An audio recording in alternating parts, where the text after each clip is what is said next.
Well, another live stream watch along reaction. Tonight we're watching and reacting to LA Galaxy versus St. Louis City SC, MLS 2025, Week 3, Domingo Futbolero. We have another MLS Sunday this week for Domingo Futbolero. LA Galaxy versus St. Louis City. You knew damn well. Let's just be real. You knew damn well when St. Louis showed up on Sunday Night Soccer. That's what Apple calls it. That I'd be covering them tonight. So you knew that as much as I did. We all knew. And they're playing the defending MLS Cup champions, who are really struggling so far this season. They couldn't even beat Herediano, LA Galaxy. LA Galaxy, 2 games played, 2 losses, 1 goal for, 4 goals against. They also lost to Herediano. That would be 5 goals against, 1 goal for, 3 losses. And this is the last game of the weekend. St. Louis City has 2 points. They have not allowed any goals. They haven't scored any. 2 draws. St. Louis with 2 points. They are above LA Galaxy as we speak. No joke. No joke. They are above the Galaxy as we speak. Who would have thought? Who would have thought? Who would have thought? LA Galaxy contra St. Louis City SC. Domingo Futbolero, Jornada 3 de la MLS. Starting 11s are as follows. For the LA Galaxy in goal, Novak Mikovic. The back 4 of Harbor Miller, Carlos Garces, Maya Yoshida, John Nelson. The midfield 3 of Gabriel Peck, Edwin Cerrillo, Diego Fagundes, Isaiah Parente, Marco Royce, and Christian Ramirez for the LA Galaxy, the starting 11. For St. Louis City SC, Roman Berkey, Thomas Totland, Henry Kessler, Kyle Hebert, Conrad Wallum, Chris Durkin, Edward Leuven, Giannis Horn, Cedric Teukert, João Klaus, and Marcel Hartel for St. Louis. That's what we got here. Got a solid St. Louis as their best 11 under their new manager, Melberg. Greg Vanney is absolutely going through it with an injury list that is longer than anything you could have expected. Paintsel out. Sanabria out. Nascimento out. Cuevas out. Yamane out. Puig. Ricky Puig. Well, everybody knows he's out. But Yamane out.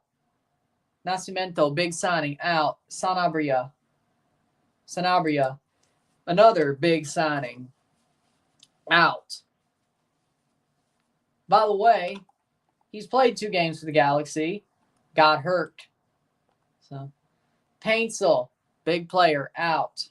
On the bench, they have McCarthy, Zavaleta, Aude, Winder. I think Winder gave away the goal against Herediano, didn't he? Ramos, Lepley, Barry. They have nothing on the bench. Not a thing does the Galaxy have on the bench. They don't have anything. How we doing, Rory? For St. Louis, they have Watts, Yarrow, Morales, Ostrak, Pompeu, Betcher. They have a pretty good bench. Nilsson's out, Alm's out, but Girdwood Reich,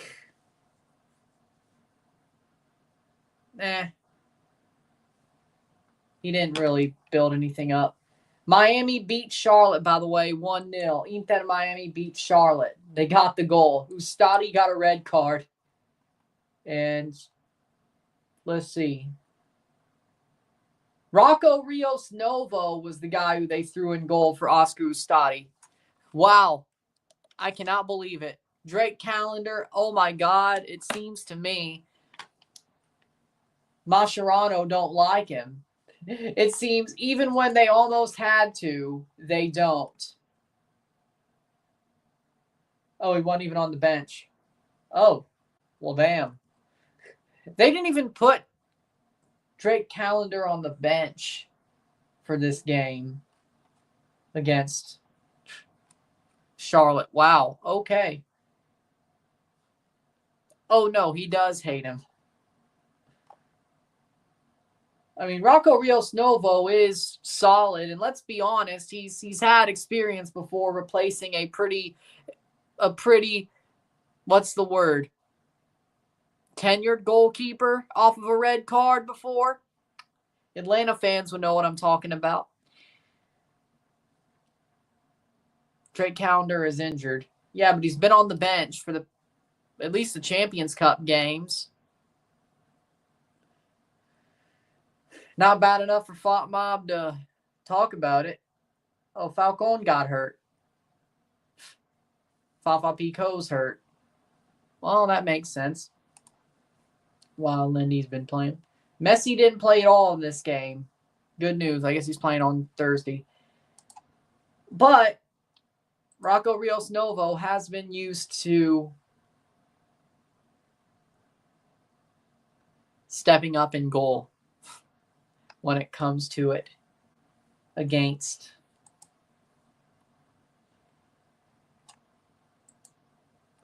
after red cards. But, he wasn't even on the bench in the Champions Cup.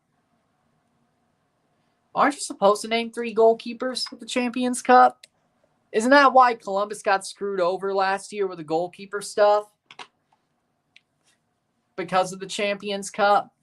And they use their short-term loans for that.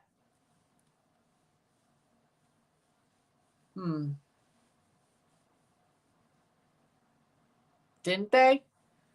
Hold on. No, that's not right. St. Louis about to start.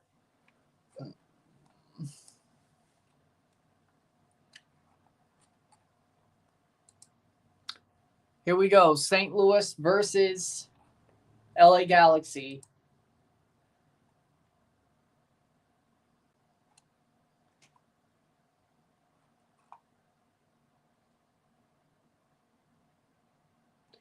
Guess not. Guess not. Guess he is still hurt. So Columbus got screwed by a rule that might not even be there anymore. Just like Toronto. Wow. Devontae Adams to the Rams.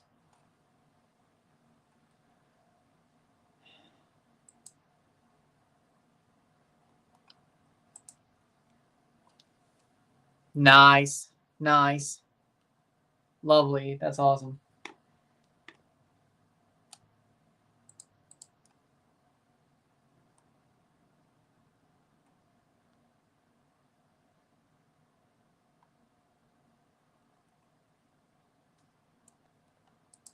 Mark Carney, by the way. Other news, if you're Canadian, Mark Carney is the new Liberal leader of Canada, or Liberal Party leader of Canada, and means he's a new Prime Minister. He will soon be sworn in. We all saw it coming. Who am I kidding? What's your thoughts on NYCFC's win last night? Good. Good. They played against a solid team. They played against a solid team and got the win. Start 11 for Galaxy: Mikovic, Nelson, Yoshida, Garces, Miller.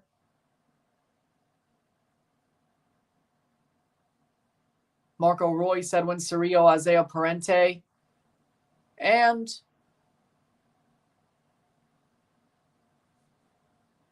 Fagundes, Ramirez, Peck for Galaxy. No. 1, I slept through it. Second of all, I wouldn't have watched it even if I was awake. Exactly. Why that? You knew Trudeau stepped down. If that's about the Berkey in goal for St. Louis. Wallum, Horn, Kessler, Hebert, Totland. Leuven, Hartel, Durkin.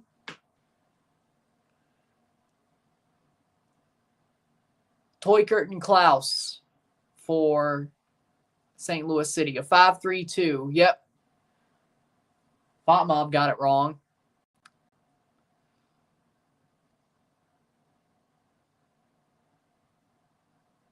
Galaxy should be wearing their white jerseys. Players to watch, Marco Royce for the Galaxy. The Galaxy looking for their first win all season. And their second goal. They've only scored one in 3 matches. They had the round 1 bye, so it's only been 3 for CONCACAF teams, of course.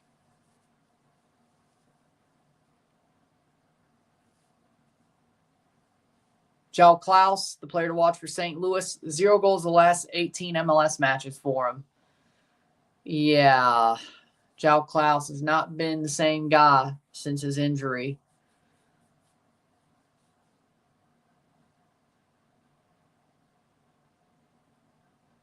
Yep, St. Louis wearing their new city red. They might as well be pink jerseys, and the Galaxy wearing their white jerseys. Like, seriously, though. This is red to you?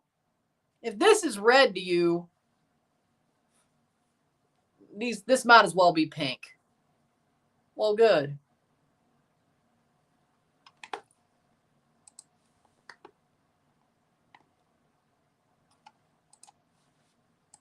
But the game will start very, very soon.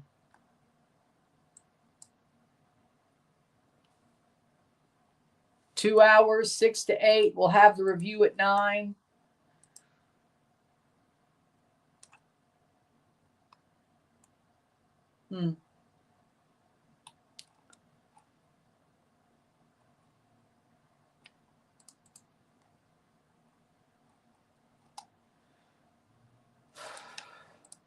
But we'll be on our way. St. Louis on the road at LA.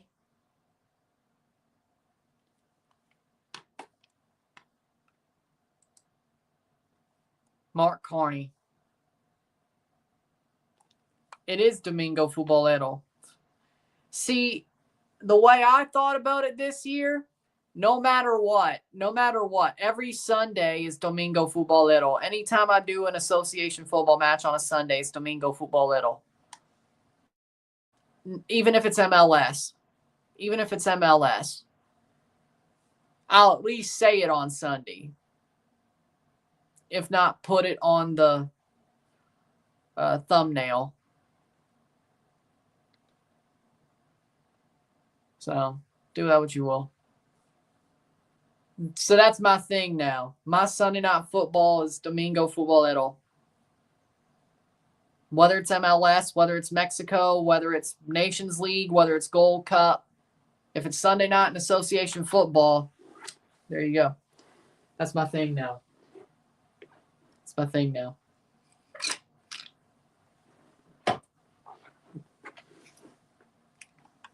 If you've noticed, I've been on every Sunday since the start of the MLS season. At least live.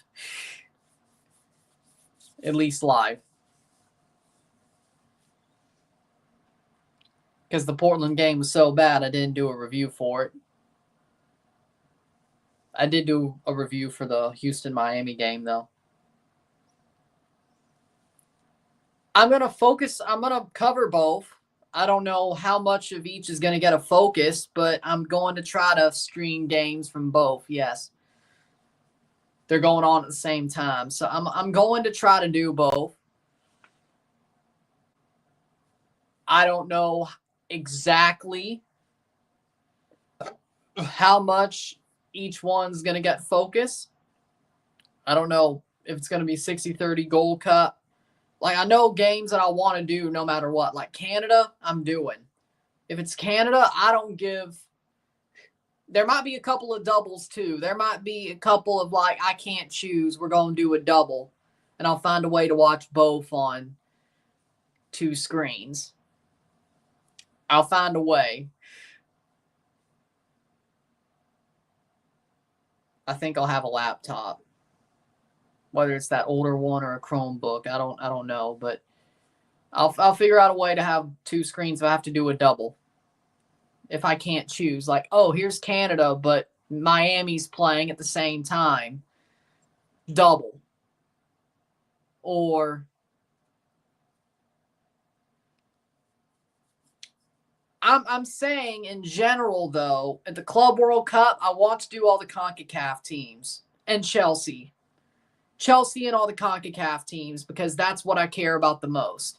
I will certainly damn near pen those down. Canada and the Gold Cup, I will damn near pen that down. The finals of both tournaments, of course. Of course. Then from there on, it's a piecemeal schedule. Like, what's better? Is it Jamaica, Cuba, or... And besides, let's also consider the Gold Cup hasn't been drawn yet. There's still Gold Cup prelims that we're covering 2 weeks from now.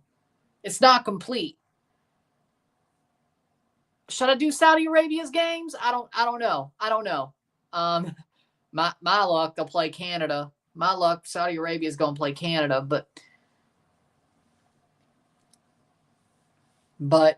there's certain things for the World Cup or the Club World Cup or the Gold Cup I want to focus on. Canada, of course, for the Gold Cup and the final. Of course, when it comes to the Club World Cup, you got Chelsea and all the CONCACAF teams. Now, funnily enough, Chelsea's going to play Leon, so that's 2 birds killed with 1 stone. That's like 1 p.m. That's like 1 p.m. So there might be a day where I do like 1 Club World Cup game, 2 Gold Cup games. I'm going to have a lot of shit to do. Hell, I might be live 3 times in a day during those tournaments. That might be a regular thing. And then Toronto's playing throughout that as well, especially after June. There's going to be like halfway through the tournaments, Toronto starts playing again. So Jared Marufo's the center ref of this game. So Toronto FC still getting talked about. Daniel Radford, the VAR referee.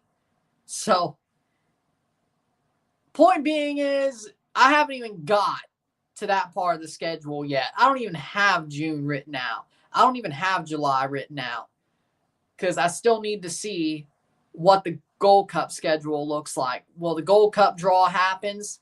We'll at least see what the group stage looks like. I'm sure that's not far away, by the way.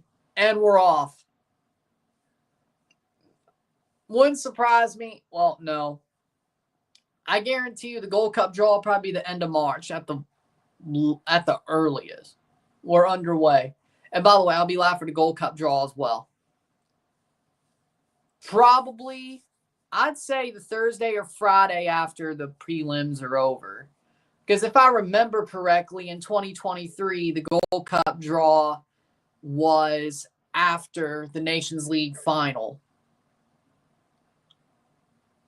And that was in March. So I'm guessing because there's prelims of the Gold Cup during that Tuesday after the Nations League final, I guarantee you, I'm going to call it, and I may be wrong, but this is my prediction. The Gold Cup draw will probably be Thursday or Friday of that week, post the Nations League final. So 3 weeks from now.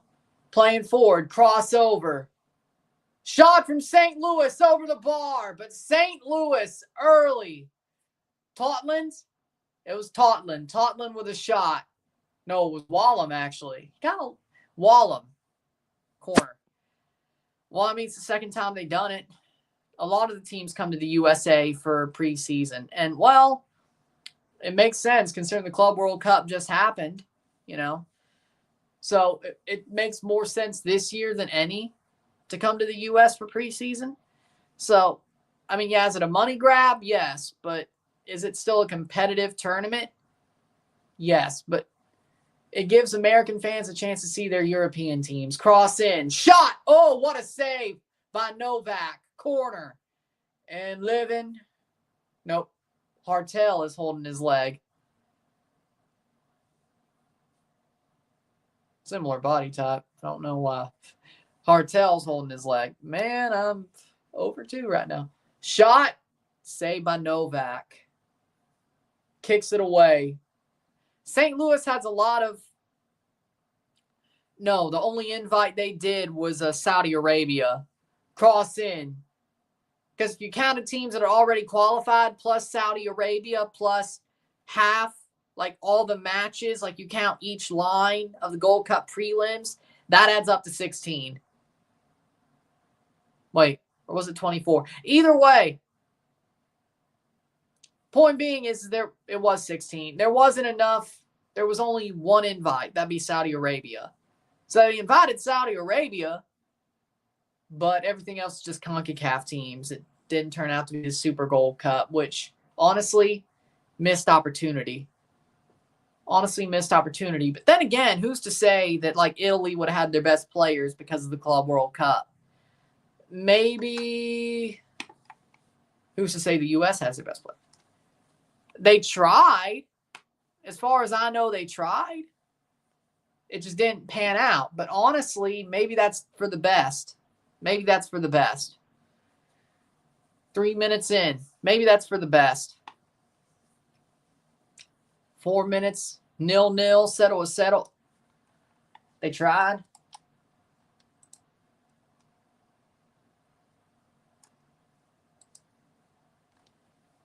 Lol. Man, how the mighty have fallen. I used to remember when he had that reign of terror on NXT that made me actually hate black and gold NXT. Like, Adam Cole was when black and gold NXT died. Let's just be real. Sort of. I mean, even the US and Canada teams and Mexico are going to be affected by the Club World Cup. So, in theory, like, if you want Italy, you're not getting the best Italy. If you want Japan, you're probably not getting the best Japan because Urawa Red Diamonds are in there. So, in theory,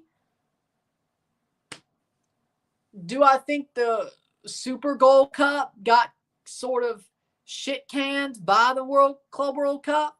They realized that maybe it wouldn't work the best. And does it really give you the competition? The competition that you want? I mean, yeah, it's still better to play Italy than freaking Haiti if you're the USA, yeah. And that's no disrespect to Haiti, but if you're getting ready for a World Cup in your own backyard, it's better for you to play Italy. It's better for you to play Australia. It's better for you to play, no disrespect to Haiti, they could still make the damn World Cup, I think. I think they have the points to where they could still at least make the next round, but I think. But they could still make it. They still got, oh, by the way, speaking of June, we will be covering before the Club World Cup and Gold Cup starts, the June window of qualifiers. He's in a slump. Oh, here we go. See, it's a good thing I kept these. Haiti. Yep, they're top of their group. Wait, that's predictions. I think they won both their games, though. Well, hold on. Here we go. Round 3 teams as it stands. Haiti's in the round 3 as it stands. Okay, halfway through. Shot wide. Okay. So, Haiti is, well, if I gave them 12 points, they hadn't dropped any points yet. So, no, Haiti hasn't dropped any points yet. They do have 6 points. And they're in round 3 as it stands. If nothing goes wrong in June. Well, I mean, look at what Mexico did before the Gold Cup. They're playing 2 European teams.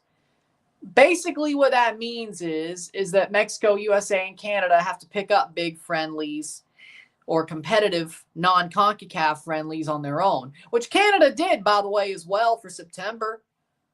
Romania and Wales, which Wales is a really good friendly. I mean, winnable, but it's good.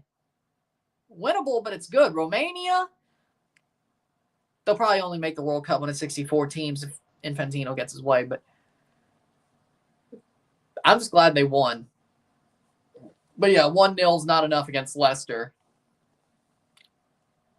St. Louis playing at 4.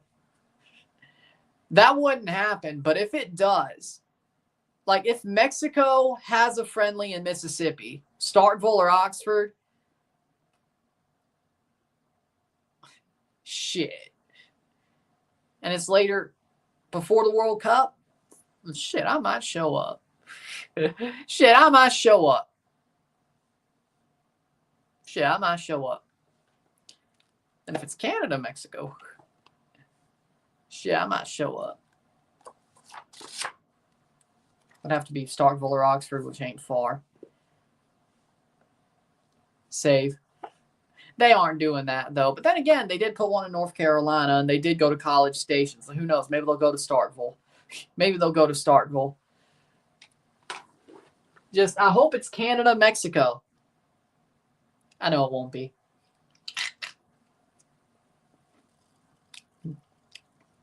But shit, I mean.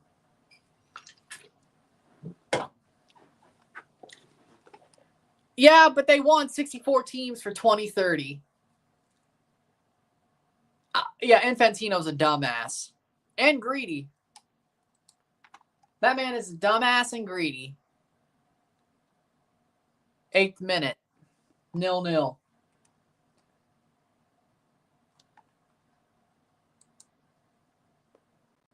Cavalier got robbed the other night. I agree. Harold Landry, New England Patriots, 3-year deal, $43.5 million, $26 million fully guaranteed, value of $48 million. That's not bad. That's not bad. He's pocketed $1 billion. Yeah, because the more money he can make for the smaller nations. 8 minutes in, 0-0. LA Galaxy still struggling.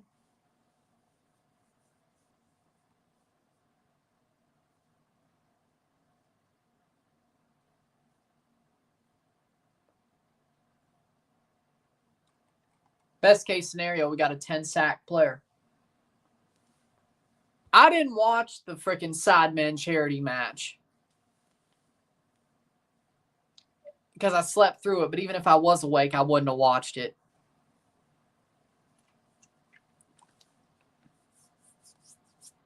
But if they offered you to be in it, would you do it? I'd rather be the manager than the player. Let's be real. Then again, Jinxie fell on his face, and he actually played football on a team in school. So you know what? It can't be worse. I couldn't be worse. If I trained a little bit, I couldn't be worse, I don't think. Like, I know Jinxie played football. I'm too short. Oh, wait. Well, good point. Sketch is my height. That's a good point. I can't jump, though. He can. I can't jump, though. He can. If I played, I'd be on the wing or play the cam. But, I mean, Jinxie freaking tripped over his feet like 4 times. You said you didn't watch the match. I watched the highlights of Jinxie and Sketch because they reposted it on their TikToks. I like Jinxie. I think he's cool. I like Sketch. I think he's cool. I saw a couple other people's highlights as well because football accounts posted them. But so I saw Speed's penalty and all that. I'm fine with it. I like Cristiano. Yeah, and Trump was like, the funny part about that was Trump saw the Club World Cup trophy and he's like, he wanted to say that sucks. Like you could see it on his face. I'm like, Trump wanted to shit on that thing so badly. You could just see it on his face. I'm like, you could just see it on his face. You just see it on his face. Like he's like, what the fuck is that? He's like, what the He's like, oh, there's a key. Oh. He was thinking about it for like 5 seconds, like, what the hell were you smoking? And he didn't say it. I wish he did. I wish he did. And people say Donald Trump isn't diplomatic. And people say Donald Trump can hold back. You can tell on his face, but he actually held back for once. Instead of saying what he wanted to say, he actually shut up for once. People said he can't shut up. People said Donald Trump can't shut up. Shot, save.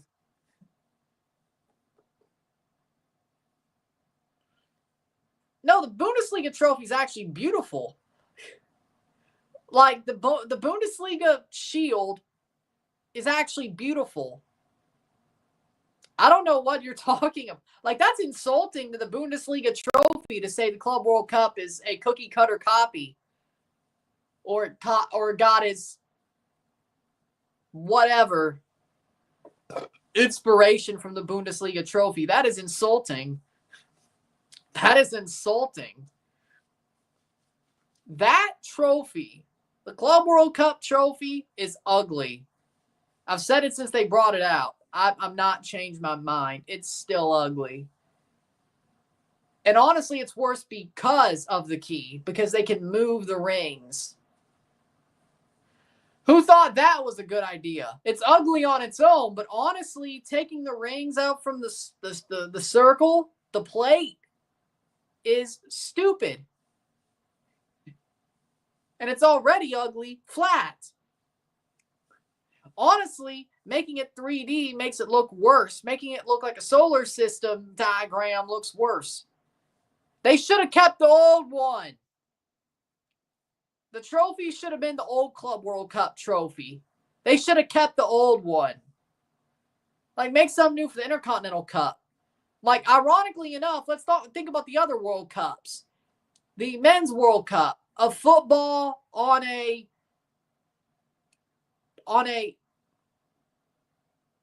some sort of platform, but it's like hands holding up the ball. The Women's World Cup trophy, a ball's at the top, and there's a rail holding the ball, the globe, the ball in place. The Club World Cup, 4 rails, 4 pillars holding the globe in place. Same with the Intercontinental Cup trophy and the Challenger Cup, Derby of the Americas, so on and so forth.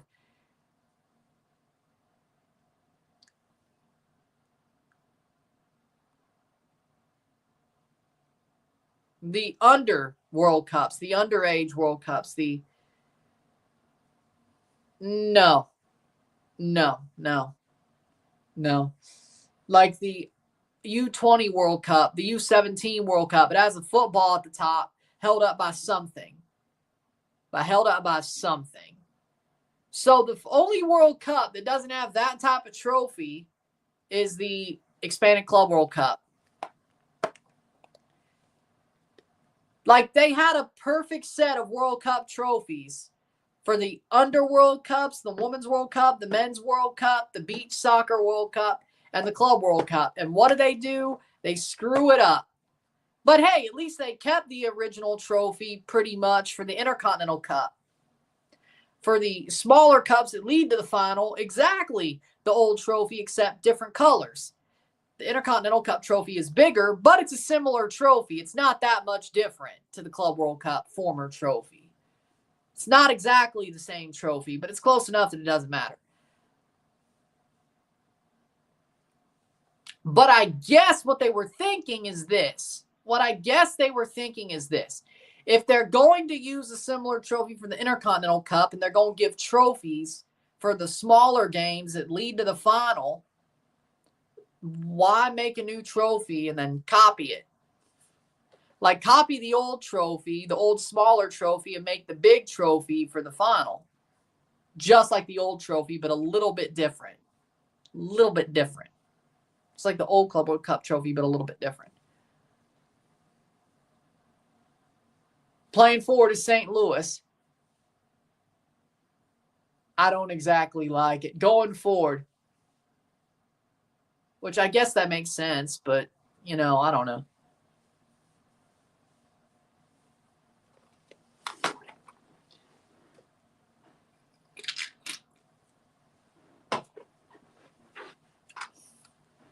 I won't lie. Yeah, but I'm just saying, it's an ugly trophy. It is silly, but again, as I said, the World Cup trophies for the Men's World Cup, the Women's World Cup, the Under World Cups, the Beach World Cup, the Club World Cup, all had a similar motif. And they screwed that up because Gianni Infantino was a greedy punk. but he will never say he is. The difference between Sepp Blatter and Gianni Infantino is Gianni Infantino's greedy, but he wants to act like he's not. Sepp Blatter was obviously greedy. FIFA back then was obviously a grift. It was obviously a grift. It was obviously a pyramid scheme, but at least they admitted it, which is probably why they got busted. Gianni Infantino's like, oh, I'm changing FIFA. I'm making it better. I'm making it more fair. What have you done to make it more fair? It's even worse with you. At least Sepp Blatter admitted he was a crony. You don't.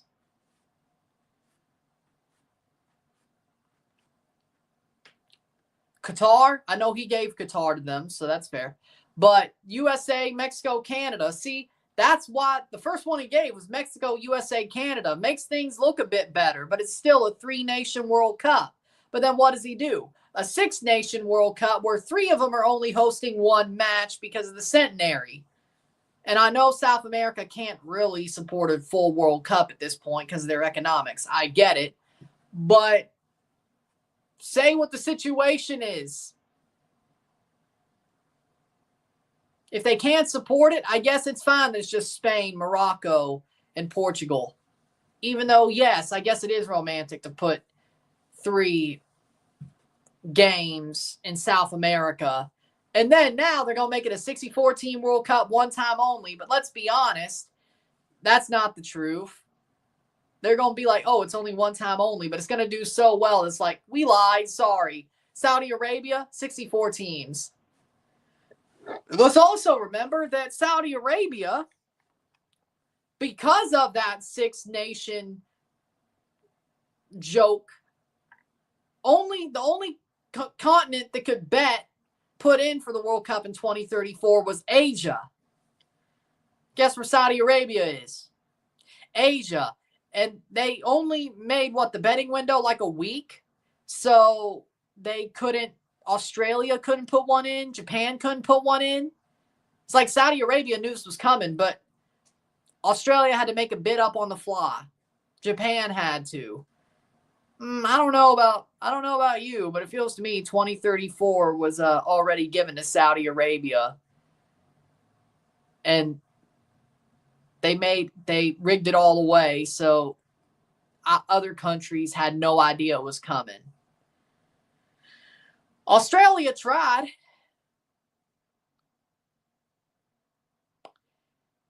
But making up a bid in 1 week's not enough time. Because I think the 2034 World Cup bidding was open way too early in comparison to 2030.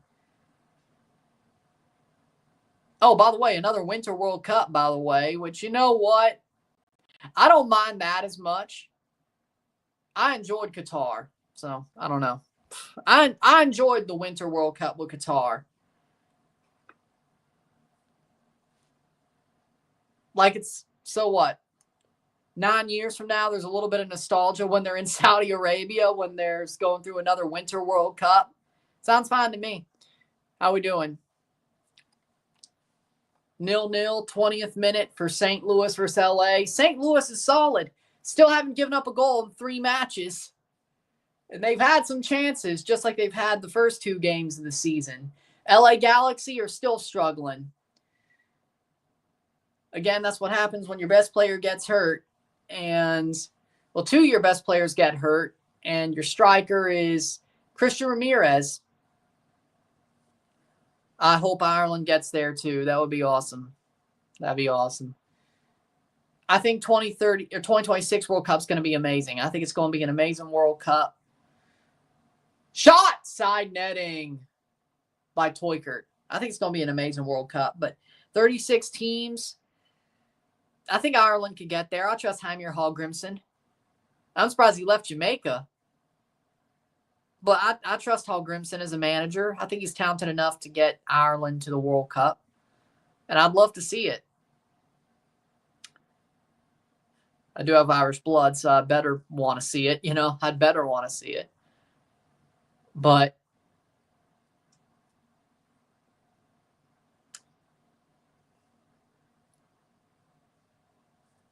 How we doing? Nice, Isaiah. So I'm hoping for Ireland. I really am.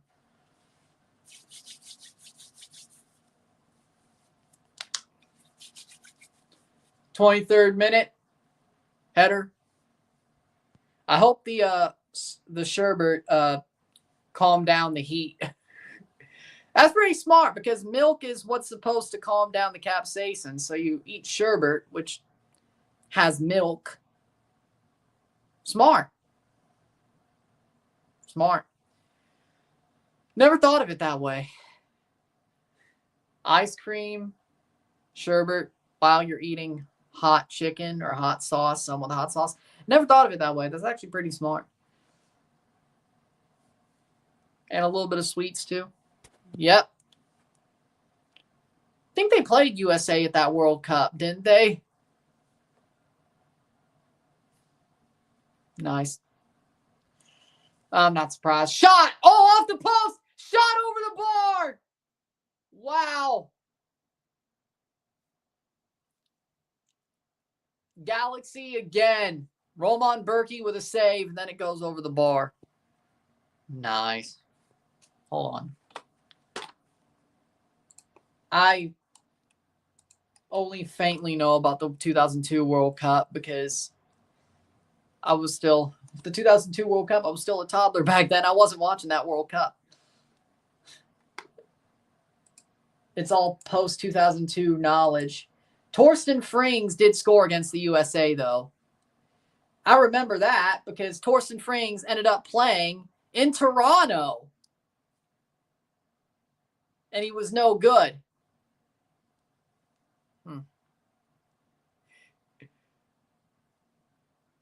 No. See, unlike the prototype, I don't need to sell my soul. I won't sell my soul like the prototype. I have no reason to.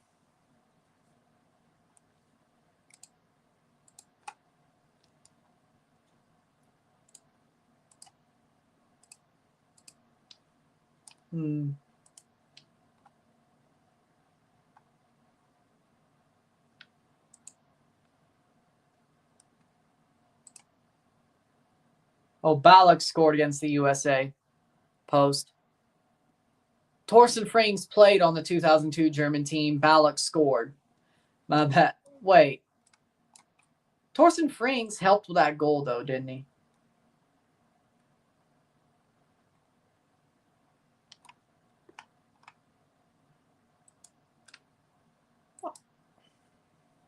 Post. Could have sworn.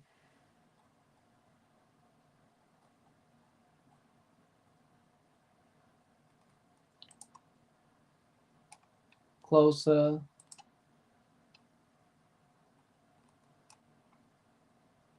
there we go. Torsten Frings, former Toronto FC captain. Horrible. Great save. Playing forward, LA Galaxy.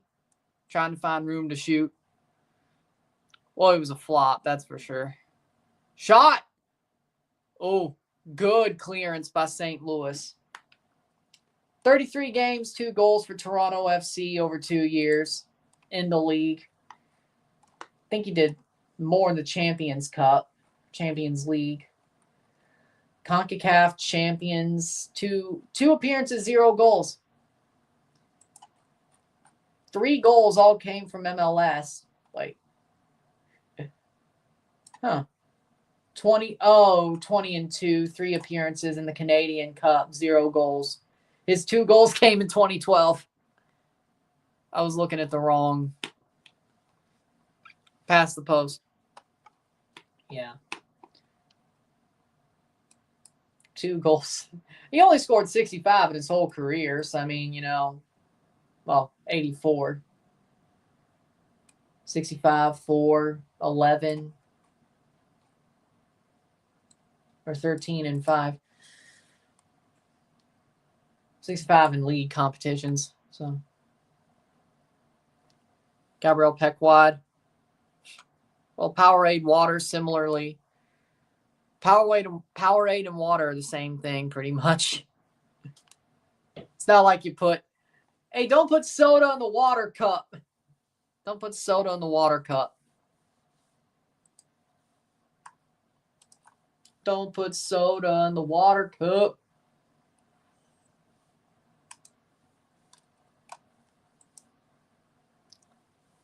'28th minute.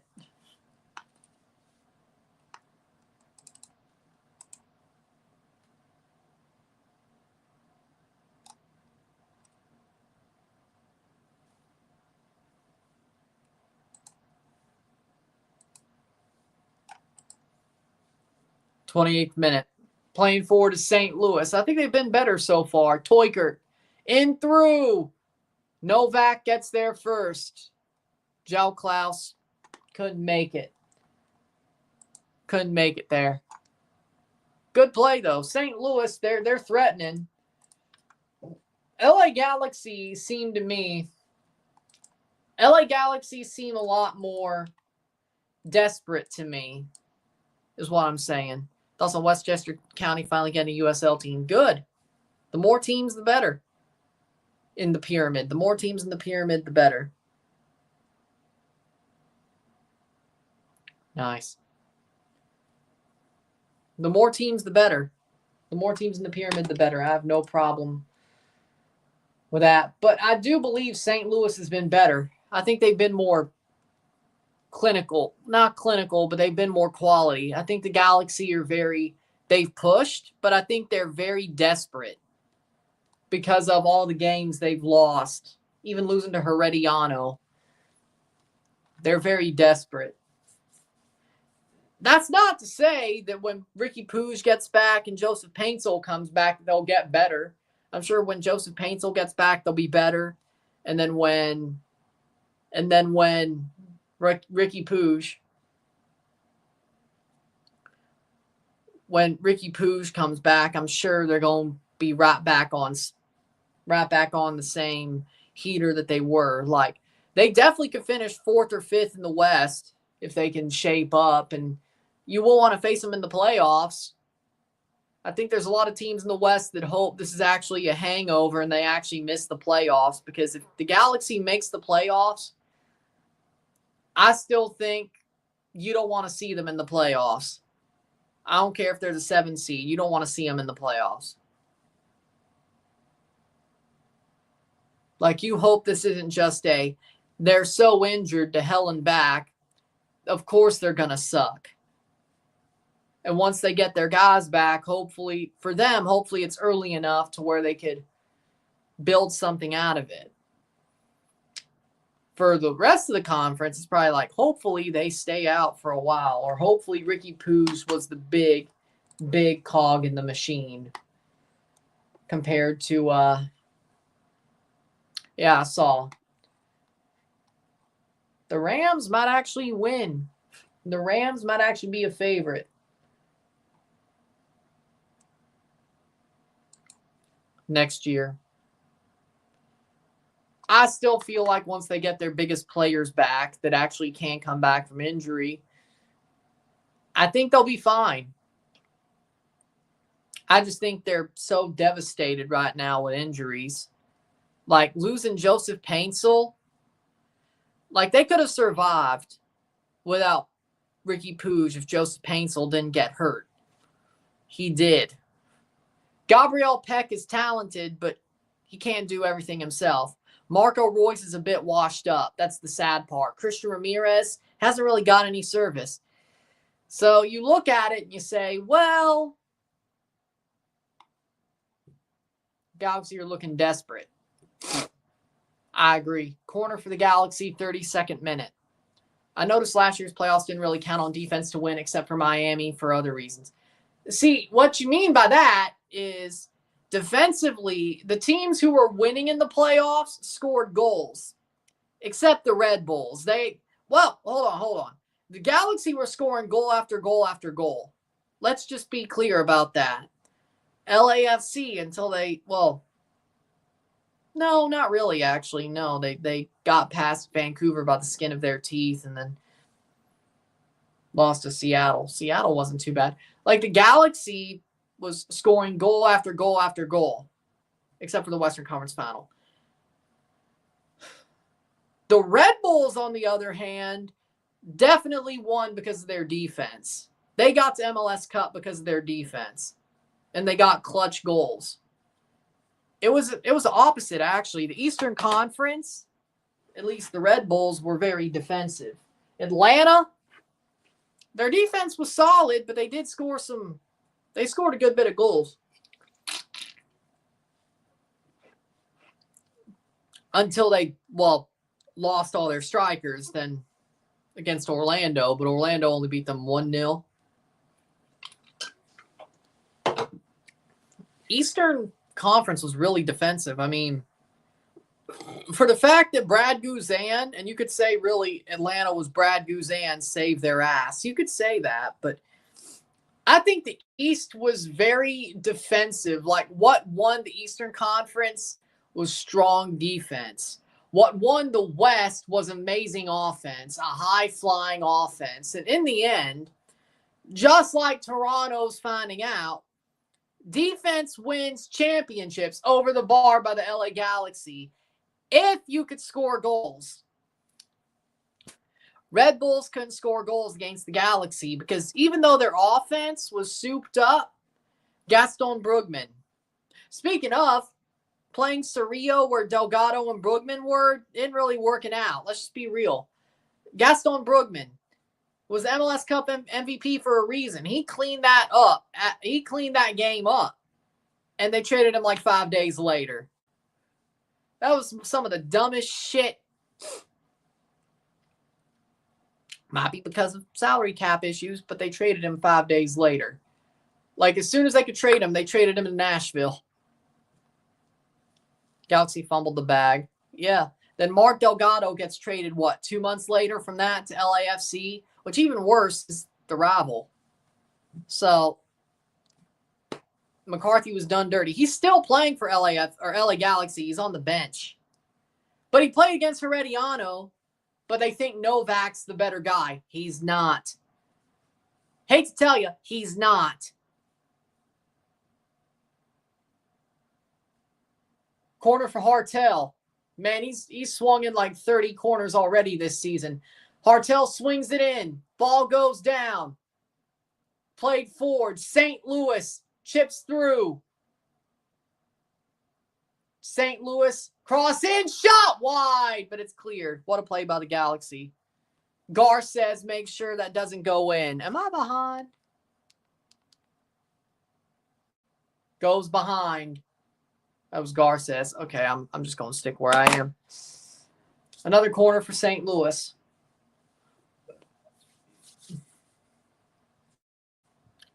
Yeah, I agree with that. But at least Portland showed some fight. LA Galaxy really hasn't showed anything. Edouard Leuven. Yes. And Delgado. But you know what? I know how they feel about Delgado because honestly, TFC misses Delgado too. Cross in. Punched away. Oh, Novak makes the save. Going forward. Oh. But Berkey pushes up to make sure that gets cleared.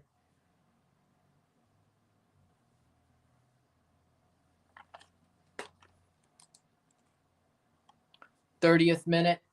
Thought my best 30th minute. I got 36, so. All right.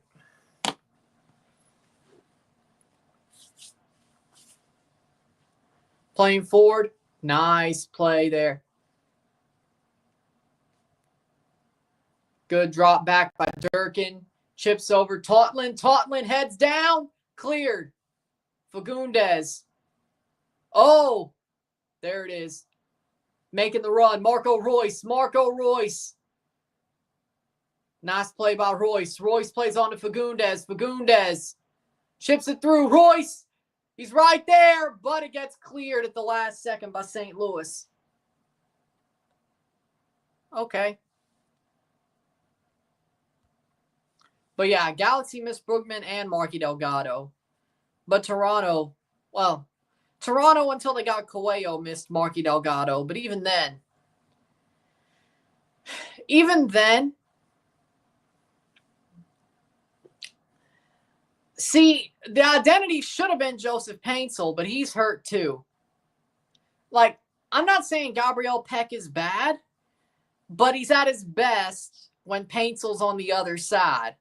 See, when Gabriel Peck is the guy they got to focus on, especially since Christian Ramirez hasn't done anything yet for the Galaxy, you would take your chances that he's finally going to make you pay. He's going to make somebody pay. Gabriel Peck, you know what he is. If Paintsel was still there, he has a little bit more open space to make something work, which I think in turn would make Ramirez do better.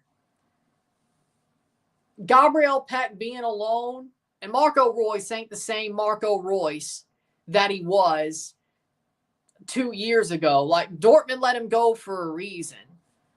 Like, if he was still passable, or I would say passable for the Bundesliga, and he could go 60, 70 minutes without having to worry about him, I think they would have kept him, because I'm sure they wanted to keep him a one-club guy. But like Roman Berkey, well, they thought Roman Berkey was in a similar position. They were wrong. This time they were right. This is like the second time they let one of their big stalwarts, Dortmund, walk away to MLS. Because I'm sure Marco Royce didn't want to go anywhere but MLS. He wanted to stay far away from Dortmund, just like Roman Berkey did. And Dortmund's a very loyal club. Like, their players are very loyal to Dortmund. The ones who stay a long time. I mean, some of them just still go to Bayern anyway. Lewandowski. But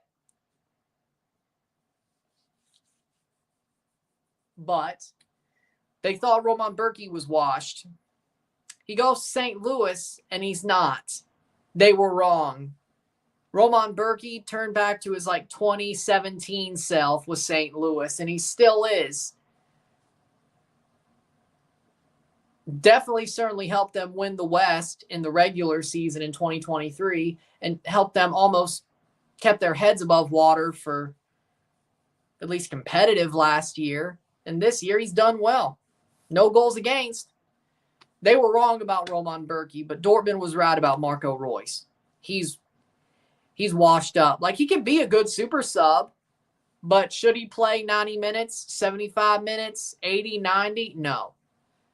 Being in the Ricky Puig role? Oh, no. No. Not anymore. And, I mean, you have to work with what you got. I understand that, but it's just not the same. Hey, if they're real fans, I'm fine with it. Yeah. But this is not like the first time Roman Berkey's been one of the best goalies in the league. Let's not forget, 2017 Dortmund, Peter Bosch Dortmund. He's shown this before. Roman Berkey's been that guy before. It's not like St. Louis was going off of nothing. Now, you could say it's just because it's MLS, but goalies are different. Gigi Buffon played for way longer than an outfield player would have played, and still was pretty damn solid. So, I think Berkey could have been longer at Dortmund, but they didn't want to go that way. Good. Yeah. I also don't think Christian Ramirez is exactly Dejan Joveljic type striker. I think they're two different type of guys. I think Christian Ramirez and Dejan Joveljic are two different type of guys. I think Dejan Joveljic could make more out of nothing, which is why he was better than Chicharito for those couple of years where he was behind Chicharito. Chicharito didn't have that speed anymore. Dejan did. Which is why it's very smart that a team like Kansas City went and traded for Dejan Joveljic. It's smart because Kansas City has nothing but him. He makes them better on his own. They have nothing but him. Do with that what you will.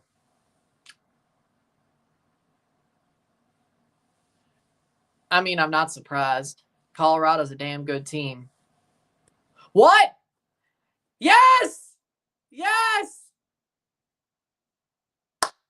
Yes! That's a one. That's a number one receiver. Yes! I hope Russell's not the one throwing to him. Please, God, I hope it's not Russell Wilson throwing to him. Please, God, no, no, no, no, no. But I'll take that. Pack your bags.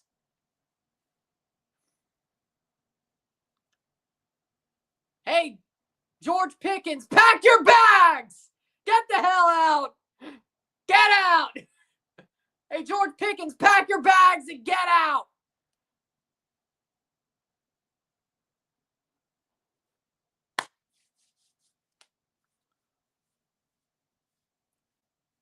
Corner for St. Louis. Chelsea,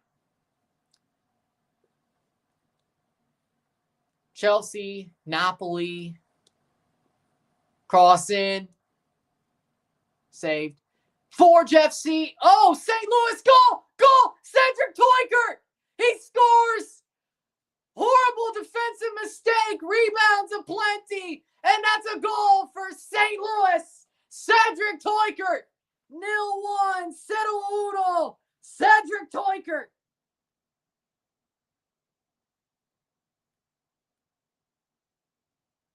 Didn't quit on the play.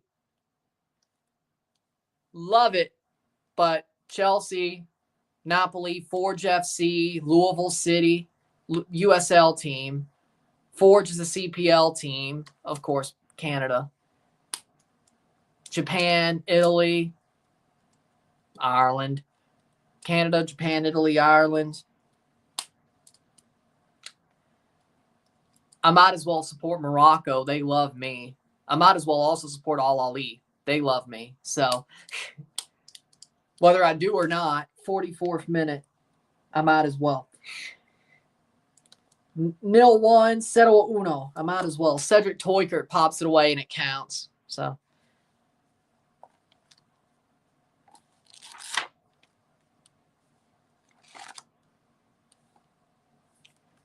there's a lot of teams I have soft spot for, but I won't even count those.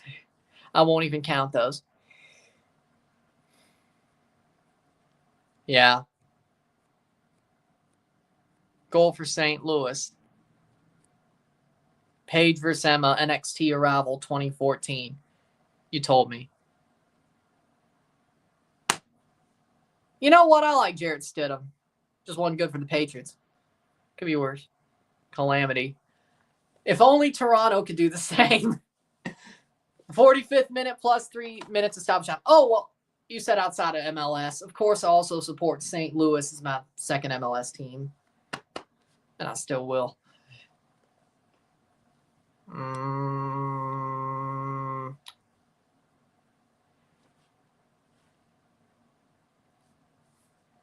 Honestly,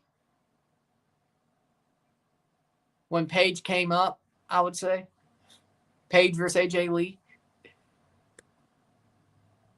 But so yeah, when I wear a St. Louis jersey, that does mean something. Like that ain't a collection jersey, so let me be clear on that. The St. Louis jersey does mean something. When I wear a Portland jersey, I love the jersey, but that's just a collection jersey. I do have a soft spot for Portland. I do, but it's not like they're. I put it like this. Portland, I do have a soft spot for. I'll root for them over most teams in MLS, except for Toronto and St. Louis. Like, I'd prefer Portland to do good things over, I don't know, Seattle, the LAs. But I wouldn't say I'm a fan. I'm a fan.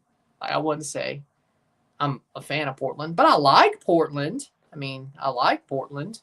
I prefer them over most teams.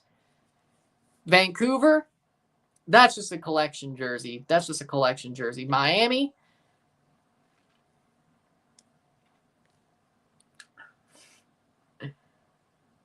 Mets, yes. Mets, yes. Mets, yes. I'm a fan of the Mets.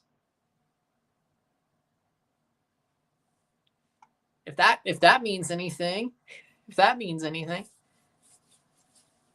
I'd say I'm a Mets fan. If that means anything. I always had a soft spot for the Mets. I've always liked the Mets. Cross in. Header! Oh! Wide. That almost was 2. Header just wide. But Vancouver, that's a collection jersey. Miami, those 2 Miami jerseys are collection jerseys. Let's just be clear. But I do wear them a lot because I'm smart. And I'll cover a lot of Miami games that I'm able to cover. Because, hey, Messi playing means a lot of views. I'm not dumb. Halftime, 0-1.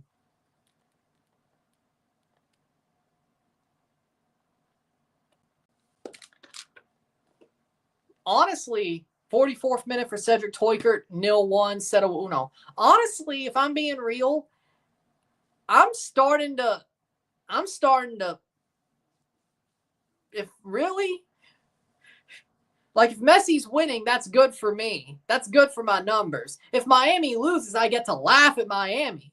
They're starting to become the Dallas Cowboys to me, you know?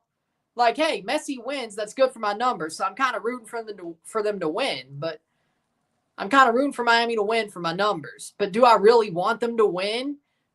No. No, I don't.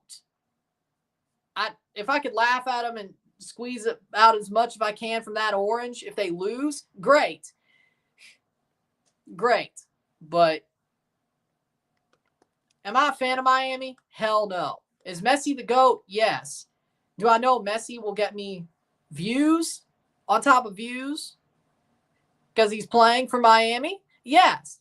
The more he wins, is that good for me? Yes. Can I laugh at that team when they lose? Yes, and I will.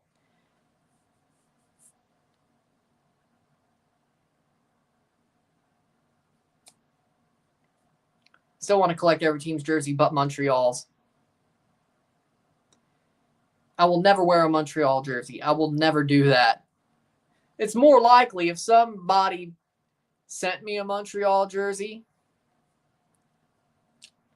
a CF Montreal jersey or Impact jersey, I might as well do an episode of Is It a Good Idea to Microwave This with that jersey?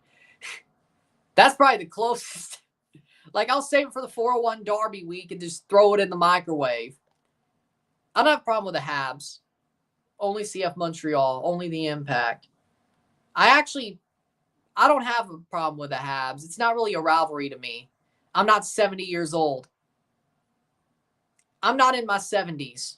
Hell, the Leafs and Habs wasn't even really a rivalry when my dad was a kid. Like, I feel more hate for the Bruins. I feel more hate for the Sabres. I feel more hate for the Ottawa Senators. I have more hate for the Chicago Blackhawks, because I'm a Blues fan second, than I do the Canadiens. Even after 2021. And that hurt. Like, both teams were trash for most of my life. What rivalry is that?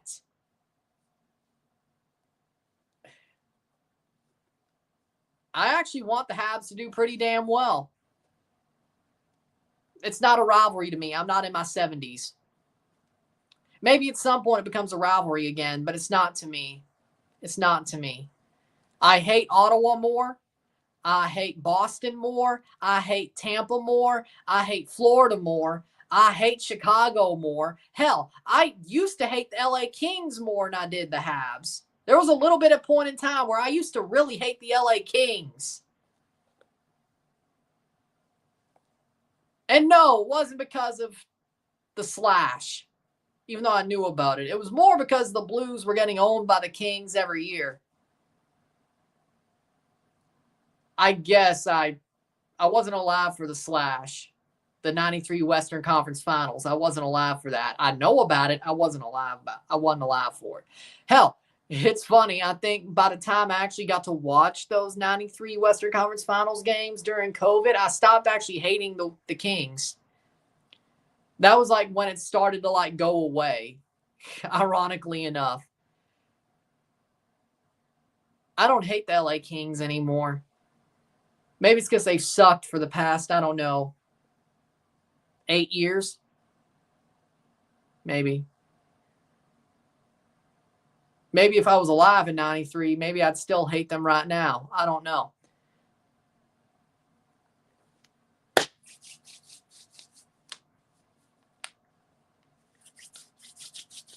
So, yes, I'm a Leafs fan too. I'm a Leafs fan too. For the big one. Leafs, then Blues, but I love hockey. And the only reason I think the Leafs can win the Stanley Cup this year is because Craig Berube is their coach, because I believe in Craig Berube. I will run through a wall for Craig Berube. I will run through a wall for Chief. Always. I'm so happy he's the Leafs coach. The thing that pissed me off is, you know what the Leafs did with Jim Montgomery and Drew Bannister? That's what the Leafs should have done last year. When the Blues dumbly fired Berube, and Craig Berube was like, I only want to coach the Leafs. If I don't coach the Blues, I want to coach the Leafs. They should have hired him instantly. Sheldon Keefe was taking that team nowhere. Like, I'm glad they didn't lose him the 6 months in between. And as soon as Keefe got fired, they went with Berube, which I'm like, okay, good. But the second best time to plant a tree is now. The best time was 6 months ago. That's what I said at the time of the hiring. I'm like, they should have done exactly what the Blues did to Drew Bannister with Jim Montgomery. It's ironic enough because the Blues stupidly fired their coach who wanted to coach the Leafs, and Sheldon Keefe is trash. He wasn't going nowhere. They should have fired Keefe instantly and hired Berube last winter, 2023 into 24. But then the Blues, a year later, do what the Leafs should have done. The Bruins fire Jim Montgomery stupidly because it wasn't his fault.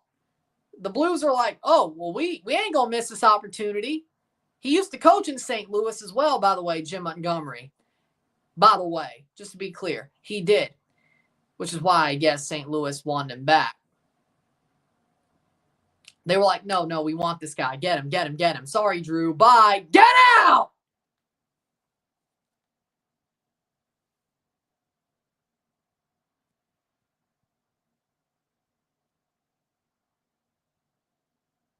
Raptors. I watch them more if they're good. I honestly hate the way basketball's played nowadays. If it ain't Mississippi State in college and if it ain't State in college and the Raptors, and if they ain't good, I don't care. Like, I'll watch March Madness until State gets eliminated. Let's just be real. So if they get eliminated the first weekend, the first game, I'm done. Hey, it was kind of cool last year, though, when State played the first game of the proper tournament of March Madness, and then they lost. I didn't have to care. After those 2 hours, I didn't have to care. I didn't have to care.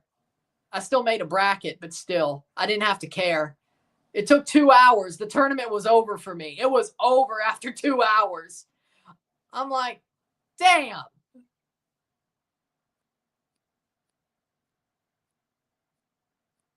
Lol. Yep. Hopefully this year's better. Let's just at least get to the round of 32. Okay? Please.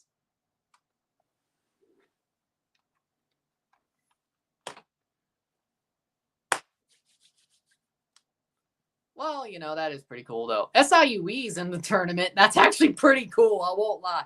SIUE, because they won the Ohio Valley Conference, SIUE is going to be in March Madness as well.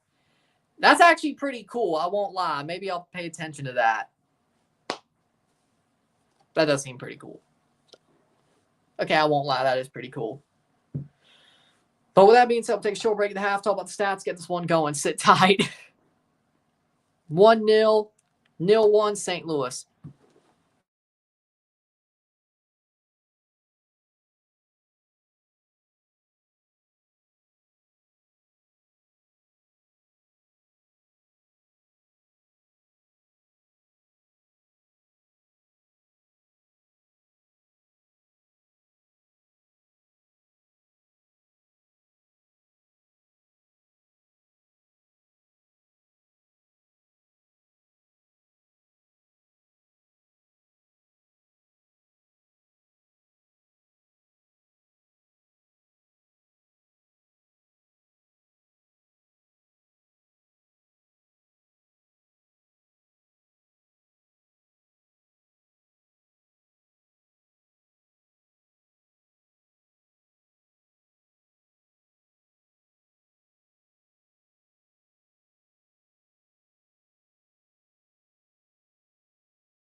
Thank you.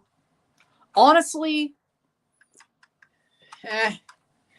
keep it at the same time. Like, honestly, nah, they're if that's how this year ends, this CCL ends, I'm gonna flip. I don't like daylight saving time. Like, I don't like spring forward and stop. Like, that's the way I see it at this point. Like, spring forward one last time and stop there. Never fall back again. Just keep it where it is. We don't need daylight saving time anymore.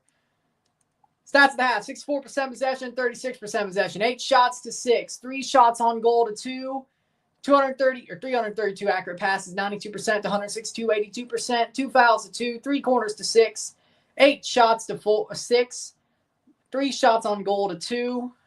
We got 362 pass to 197, 92% pass accuracy to 82%, 6 throws to 4, 0 offside to 2, 1 yellow card to 0, 0 red cards to 0, 0-1, settle uno St. Louis. St. Louis is the better team. They've been way more clinical. They've been way better playing this game so far. I think they've been the more wanted team. They've wanted to win this game more. They're not as desperate as the Galaxy. I think the Galaxy are very desperate. They're trying to do everything they can to try to win this game, and they honestly just can't. St. Louis is the better team. Galaxy's got problems, and they got to handle them. The Galaxy, St. Louis has done their job. It's that simple. It's that simple. We'll be back. Talk about the second half of this game. It's about to start in seconds.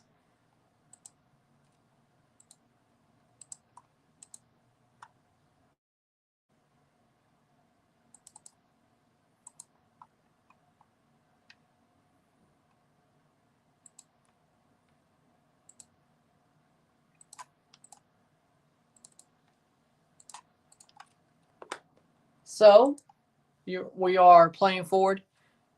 The way they've been playing this year, they've only scored 1 goal. They've only scored 1 goal all year. 1 goal all year, that's pretty tough. To come back 2-1.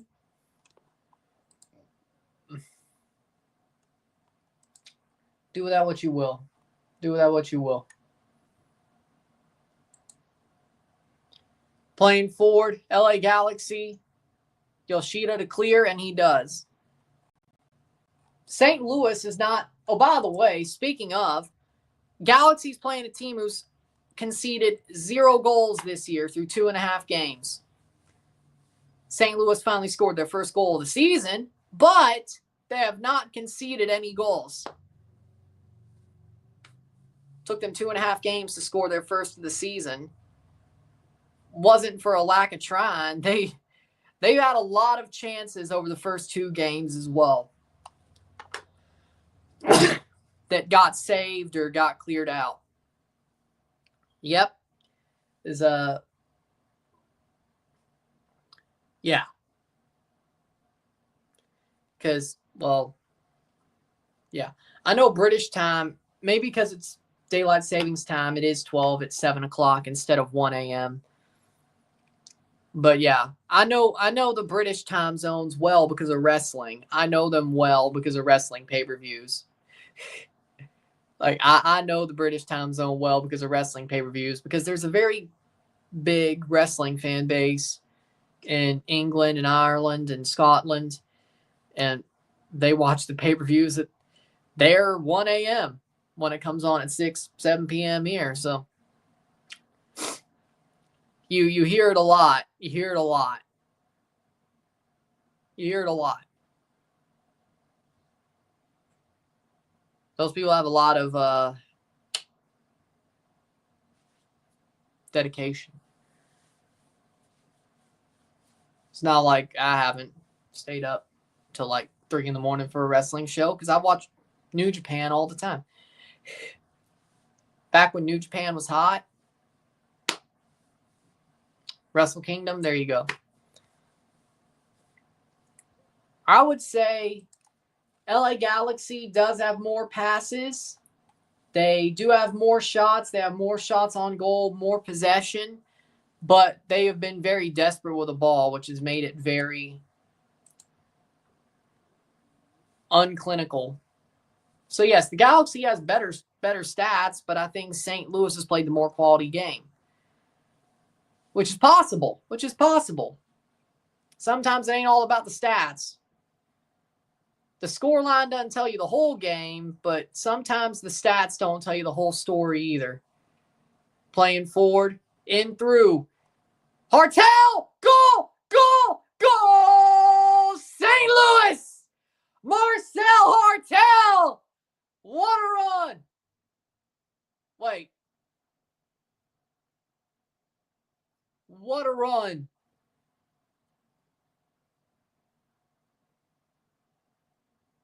Marcel Hartel with a goal. 2-0 St. Louis. They finally started scoring. Marcel Hartel gets his first of the season. How pretty was that? How pretty was that? Ball crossed in. Hartel chases it down. Just over Novak. And puts it home. What a goal. 2-0. 0-2 St. Louis 0-2.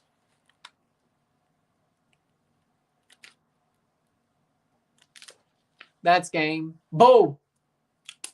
I think Novak came way off his line, though. I won't lie. I think he chose the wrong decision. Marcel Hartel, 49th minute. Yep, 49th minute. 0-2 0-2. St. Louis. I say yes. I say yes.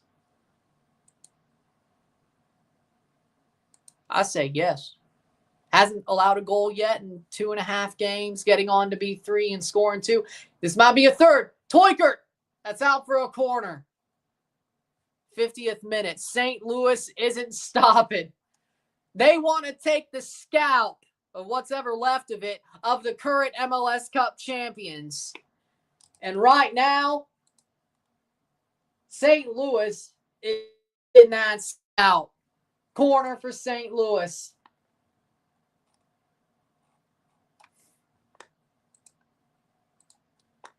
Corner for St. Louis. Ball crossed in. Header cleared away.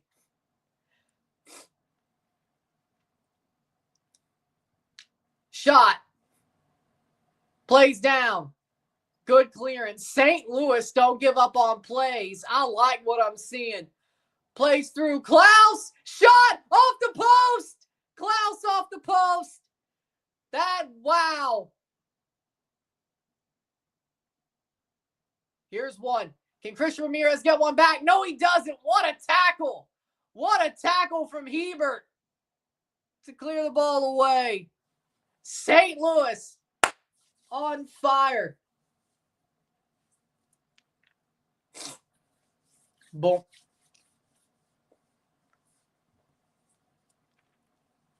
Man, João Klaus is unlucky.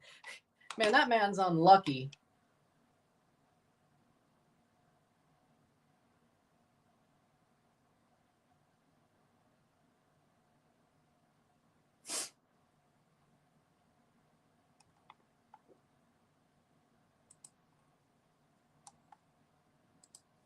Playing forward. Damn. WWE does not intend to renew Shinsuke Nakamura's contract. He is snake bitten. Yeah, no goals in 18 games. Like, that was a good shot. I don't know how you missed that. The post, that's how. If this was 2023, that goes in. I'm going to be honest. If this was 2023, João Klaus pre-injury, that goes in. That goes in, 100%. Like, that man, since his injury, has just been off. Like, he scored goals, but not the way he started the team. Peck save. Yep, Gabriel Peck makes a save. Or Berkey gets saved. Or Berkey makes a save on Gabriel Peck, yes. Finally, the right syntax.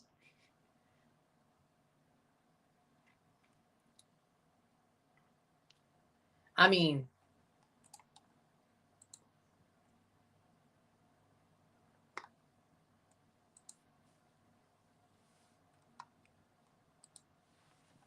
Playing forward.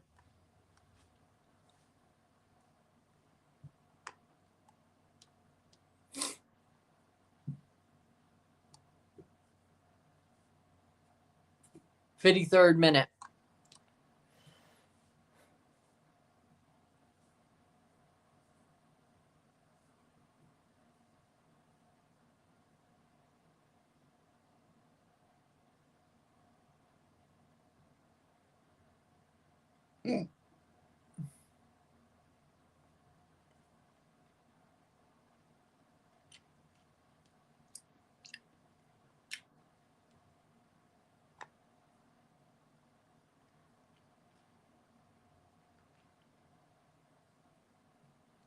Playing forward, ball crossed in. Ramirez, shot, wide, but cleared. Or puts it wide. Man, LA Galaxy just can't pop one in. And let's remember, guess what? They play Herediano in LA this week. It is only a 1-0 deficit. That's the good news. So a 1-0 win for LA would put it to extra time. Should they win at home against Herediano? I say yes. By multiple goals? Probably. But let's not forget that if it's 2-1, they get knocked out by away goals. So let's not. Cerrillo ain't that good. Or at least, let's put it like this. Cerrillo ain't good in the Marky Delgado, Gaston Brugman role. He's not. He's not. He ain't Marky. He ain't Brugman. He's not. Like, LA is trying to put square pegs into round holes, and that's the problem. And I'm not too. They're trying to put square pegs into round holes. It's just not fitting. It isn't.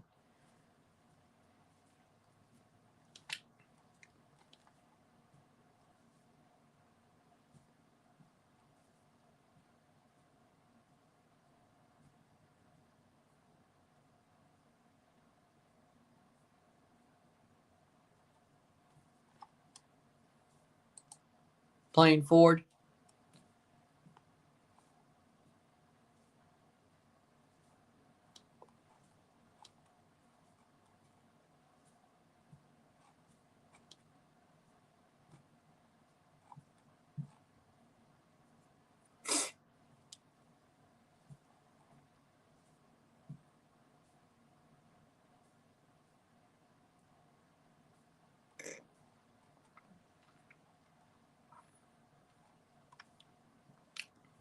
.55th minute, 0-2, Cereros.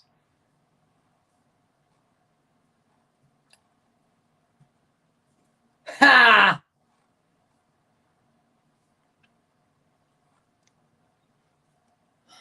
.56th minute. Gabriel Peck making a run. Can he cross it in to Ramirez? Short cross. Peck. But St. Louis just gets in there before they allow a goal.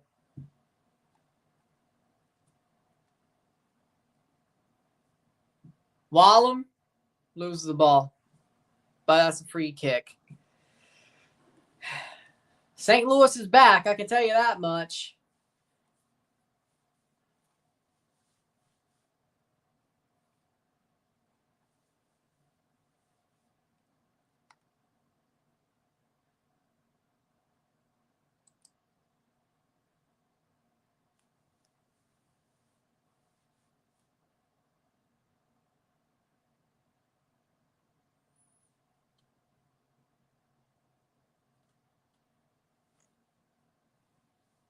Plays it through. That'd be Peck wide, deflected corner. Yep. Yeah, the Galaxy are just. Vaney was like, oh, they're getting better in front of net. Let me tell you something. What you see in training don't. Like, it may tell you a little bit. It don't tell you everything. Doesn't tell you everything, Greg.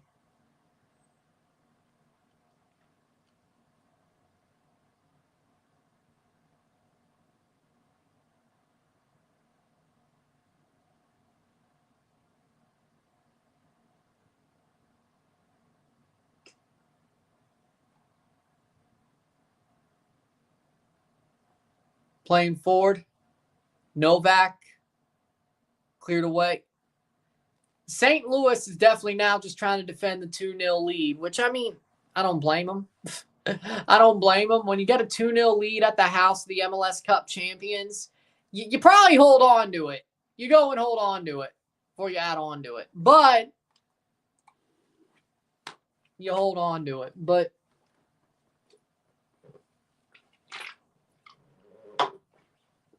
you hold on to it.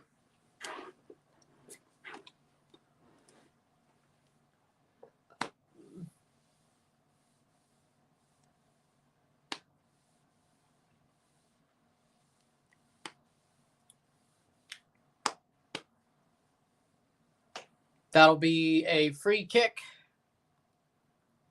0-2, settle it all. Getting to the 60th minute of the game. St. Louis. Substitutions.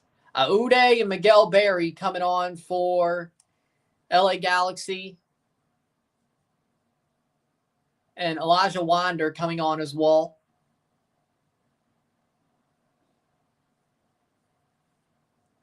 Cerrillo and Christian Ramirez are off.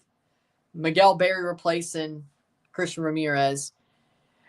Well, the way the Galaxy's been playing since their first game of the season, no, that parable does not apply right now.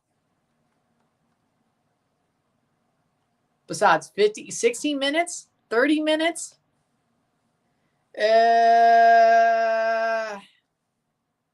Nice. Like 30 minutes left in the match. I don't know if it's that dangerous. Well, then again, though. Okay, no, Toronto's had their moments of blowing a 2-0 lead with 30 minutes to go.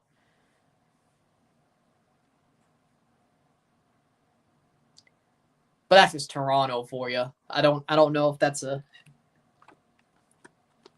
I haven't seen it as much from other teams, but Toronto's had their days of blowing a 2-0 lead with 30 minutes to go. But that's just Toronto for you. I don't think that's a as bad of a problem outside of Toronto. At least for teams that are actually worth a damn. That would be really clear.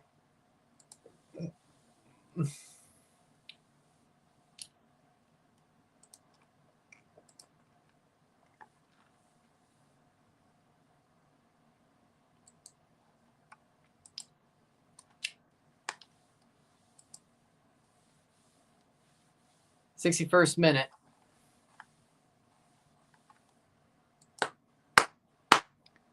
João Klaus is coming off for St. Louis for Simon Betcher, and Josh Yaro's coming on for Cedric Teukert.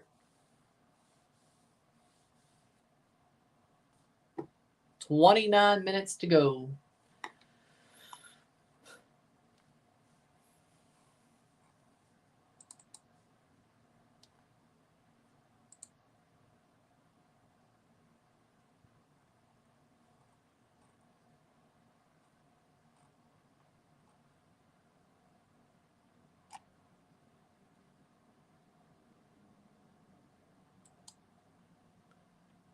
Playing forward.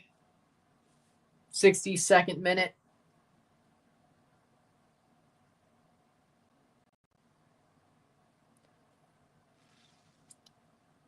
Playing forward. Oh! Plays it back. Shot blocked.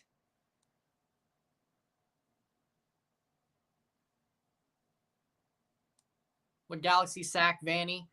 No. No, but if you do,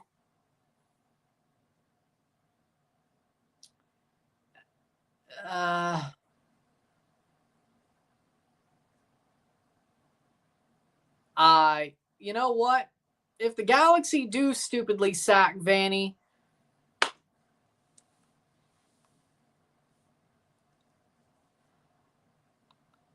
screw it. I hope he comes back to Toronto.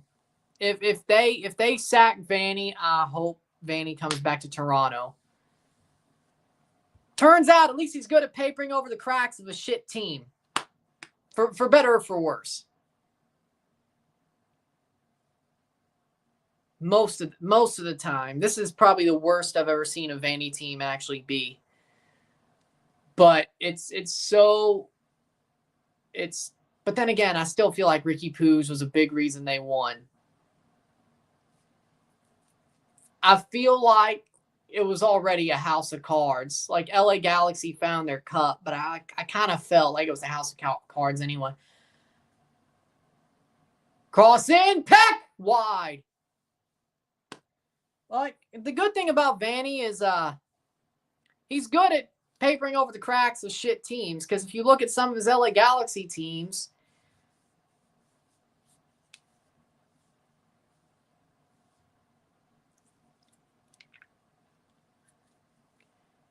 and some of the Toronto teams that had no business being good, like 2019, they made the MLS Cup. They had no business doing that. Hell, they almost won the damn thing. He made the playoffs in, 2022 with a horrible LA Galaxy team that really shouldn't have made the playoffs? With Chicharito still on the team, by the way. So, you know what? If the Galaxy stupidly sacked him, you know what? I'd take him back. Because the grass ain't greener on the other side. Let's be real. They always say the grass isn't greener on the other side. It isn't. It isn't. Royce Berkey with a save. It isn't. Armas was horrible. Perez, he got railroaded for Bradley. Bradley was horrible. Dunfield was horrible. I don't think they wanted to play for him anyway. Herdman, not good enough. Started well, ended horribly, and he's a drone enthusiast. And Fraser, I like Robin Fraser, but really I feel like he was next to Vanny when we were good. And he did get Colorado to the top of the West once when they didn't spend money at all. We aren't really going to spend money this year. Let's see what he does. We barely missed the playoffs. Let's see what he does.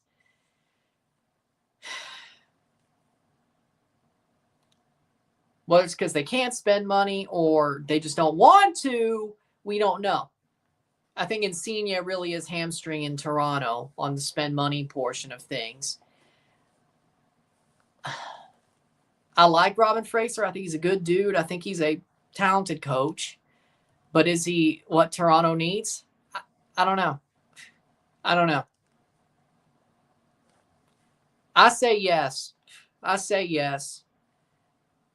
certainly, if the Jays make the playoffs, I'll certainly do some watch-alongs for the playoffs.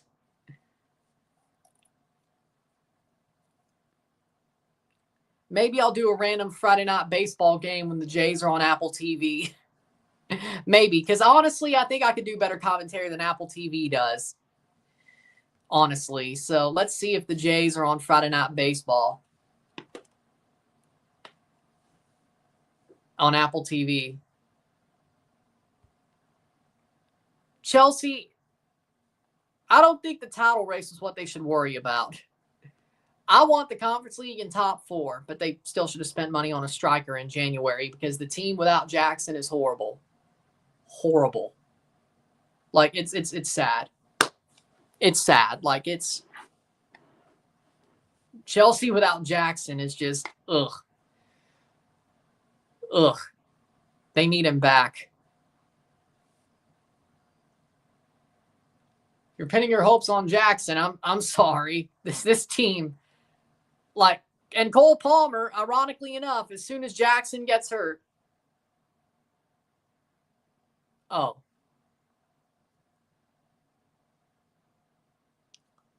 Well,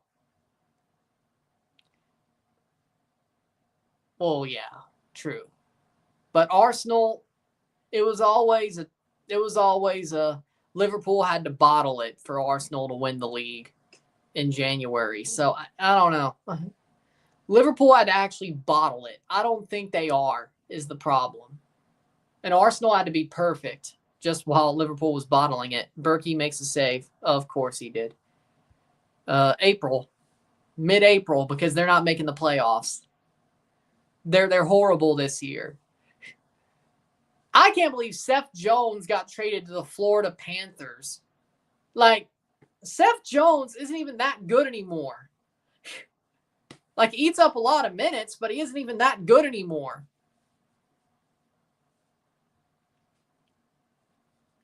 Man, I hate it for Connor Bedard. I really do. That man is all alone. That man, Connor Bedard, is all alone. Jesus. Well, I don't know if I really hate it because, again, Blues fans second. I hate Chicago. I hate the Blackhawks. So I don't know if I really feel sorry for Connor Bedard, but really, he's the only guy there worth a damn. Like, how could you screw that up so badly? Like, you get number 1 draft pick, get Connor Bedard, and then nothing else. Nothing else. You do nothing else. Well, they did try to sign Corey Perry. Was it Corey Perry? They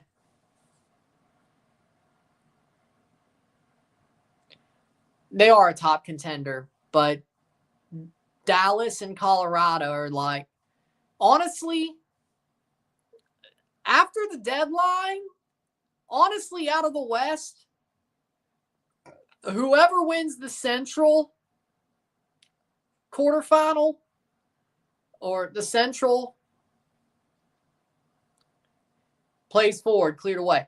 Whoever wins the Central second round out of Colorado and Dallas are going to win the West. Like, I don't think Winnipeg, I think Winnipeg will make the conference final. I do. I don't think anybody, well, wait. Oh, no, they're in the Central too. My bad. Oh, my God. Winnipeg versus a wild card team. My bad. So, actually, no. Dallas and Colorado are going to play each other in the first round. Then Winnipeg would probably play. It'll probably be Winnipeg playing the winner of that series. No. Winnipeg ain't going to the conference final. No, they're not. They're not. Colorado or Dallas is. Whoever wins that series is going to the Stanley Cup final out of the West. Winnipeg ain't beating either of them.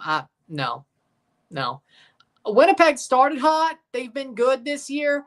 Connor Hellebuck has to be George Vezina times Patrick Waugh times Marty Brodeur times George Vezina to win that series. He's not going to be. Because guess what the Dallas Stars do? They go to the net. Guess what the Colorado Avalanche do? They go to the net. That's how you beat a goalie like Connor Hellebuck. Ask Canada.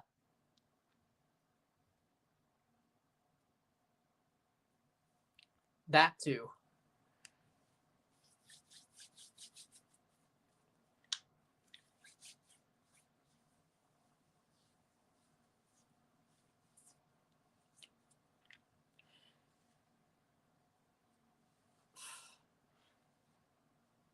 I don't know why I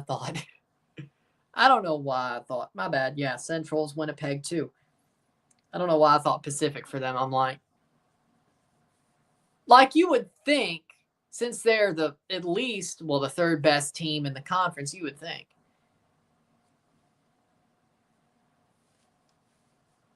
Red card for St. Louis. Okay, this game might get interesting. Playing forward. Oh. How is that? That's soft. That's soft. Yellow card for Yarrow. That was a yellow card for Yarrow. Not a red. Yeah, I'm like, how's that a red? That's soft. Now, that's a soft card anyway. Like, if that was a red, I'd be flipping. That's soft. Either way, it's soft. SAWFT, soft. And he just came in, so what would be a red? No, Edmonton, even if they make the playoffs, no. Edmonton has Connor McDavid and Leon Draisaitl. That's why. And they just made the Stanley Cup final. No. Like, Edmonton could easily be in the Western Conference Finals against Colorado or Dallas. They could easily be there. And honestly, if the LA Kings make the playoffs, honestly, though, LA Kings versus Edmonton, if that ends up being a series, dude, I don't know, man. I don't know. I think the LA Kings could give the Edmonton Oilers a run. I think the LA Kings are better than you think. I think they're solid. Well, they'd be the Metro if they didn't leave the East. Shot, save. Atlanta deserves another team in the NHL, though. Yes. Yeah. Save. And honestly, Winnipeg versus St. Louis, if St. Louis makes that second wild card spot, you know what? St. Louis is hot right now. Like, St. Louis, they're solid. And this may be biased. I may be biased. And this may be why I'm saying this. But if St. Louis makes the series as a wild card, and honestly, Winnipeg as the wild card too, it wouldn't shock me if St. Louis somehow beat Winnipeg and played Dallas or Colorado in the conference quarters or the conference semis. It wouldn't shock me. It wouldn't shock me. It may shock you. It wouldn't shock. I didn't say they would beat Colorado or Dallas, but I think St. Louis could win around if they make the playoffs. I really do. Bennington is hot right now. They got a pretty solid D core. They got a solid group of forwards. St. Louis is hot right now. Even though they did lose to the Kings in overtime last night, I did watch the later part of that game, the third period in overtime. They were defensively strong, St. Louis. So if St. Louis makes the playoffs, I think they could shock somebody. If it ain't this year, probably. If the Leafs don't do it this year, you're probably right. But I wanted Edmonton to win last year over Florida. Like, I was rooting for Edmonton. The way the Blues are playing, I say, honestly, yes. I think the Blues get enough points to get in. I think yes.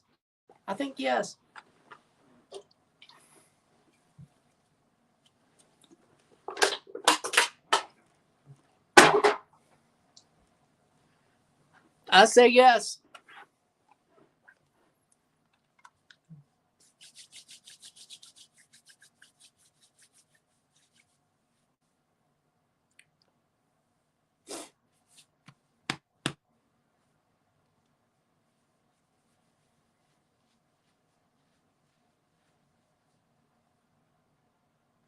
I just hope if the Blues make the playoffs, their games are on ESPN or TNT instead of Bally or FanDuel Sports Network.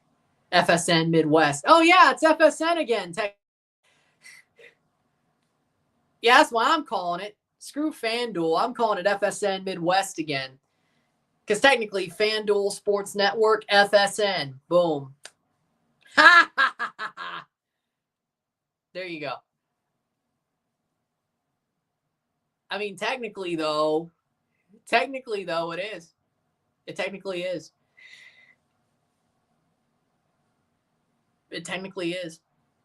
But how good are the Kings? I think they're solid. I mean, I think they're a damn good team. Out of nowhere, really. Well, they made the playoffs last year, but the Kings are solid. Like, they're a solid team. They're nothing special, but they're talented. They're a tough group. They're a tough team. They got a good defense. Their offense, maybe not as good. I mean, they only scored 2 goals against St. Louis, and it was 1 early on, and then they got shut down by a solid defensive St. Louis team. But, yeah.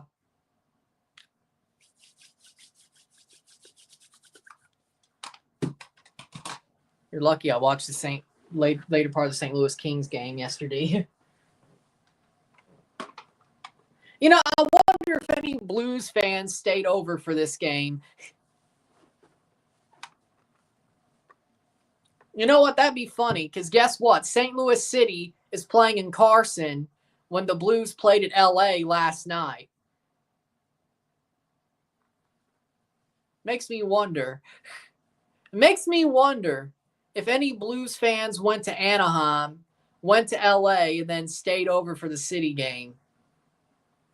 That'd be genius, is all I'm saying. That'd be genius. I wonder if they did. I wonder if they did. That'd be genius.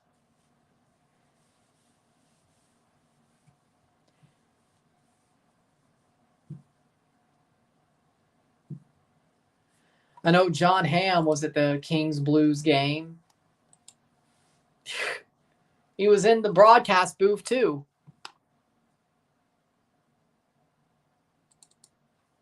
Because he's from St. Louis, John Hamm. He is a Blues fan, so.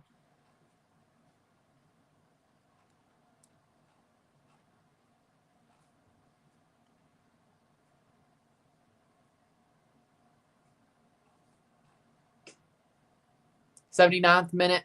TFC have more points than Galaxy. Hey, that's the one silver lining of this season so far. We have more points than the MLS Cup champions. Yeah! The defending MLS Cup champions. We're back! Oh, it's only 1-0. Oh. Stop the count! Well, actually, no. You know what? Stop the count before that changes, please. It won't change today. No. Stop the count. Stop the count. Take that, Vanny. I'm kidding. The grass isn't greener on the other side. I've learned that. The grass isn't greener on the other side.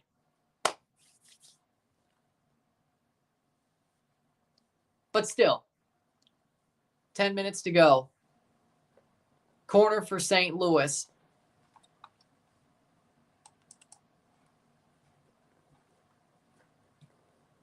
I don't know if you're seeing this, but the Des Moines Menace are signing a freaking hit squad for the freaking U.S. Open Cup. Like, that's pretty cool. Like, for the U.S. Open Cup game they're about to play, they have Victor Ulloa, who used to play for Miami. They have AJ De La Garza, Justin Meram, Matt Hedges, former Toronto FC player, Ozzy Alonso, former Sounder, Dax McCarty, and Bradley Wright Phillips, and Benny Feilhaber, and Sasha Kljestan. Dear God. 81st minute. That's pretty cool. I don't know. I kind of want to watch that Des Moines Menace game when they play in the Open Cup. See if this blows up in their face or it works. Because they did sign, I think, just Sasha Kljestan. Oh, yeah, he did. He did. I remember more as a Rev. He was a Rev too, but yeah, I think he did play for Miami. I think it was year one, wasn't it? So that's probably why I forgot. It was year one. It was year one. Baumgartel coming on for St. Louis. That was COVID year. Come on. I think it was year one.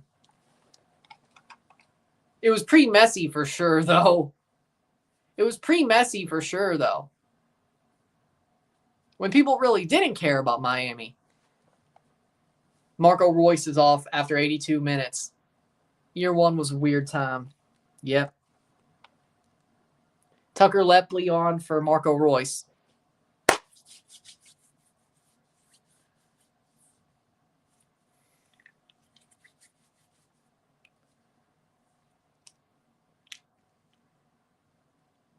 But the thing about Victor Ulloa is I see him as a Miami player. Like, that's what I see him as.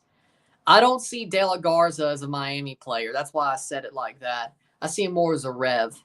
I see him more as a New England Revolution player.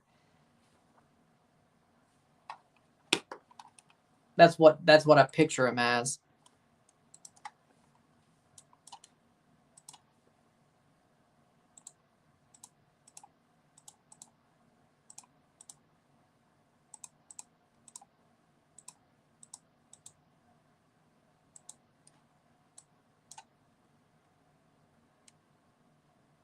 LA Galaxy.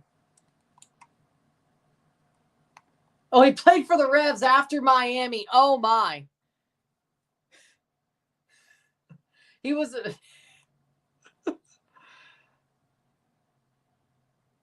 See, he did play for them after Miami, though. That's what... There you go. See, that was his last team, though. Boom. So there you go. Oh, because of Bruce Arena. That's why. Pet can't catch a break.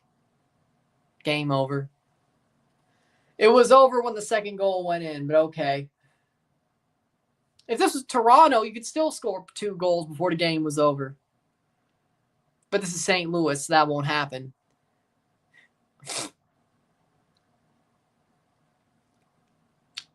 Here's a chance. Shot, goal! Now it's over. 3-0, Simon Betcher. Simon Betcher with a goal. What a shot. Simon Betcher, goal, St. Louis.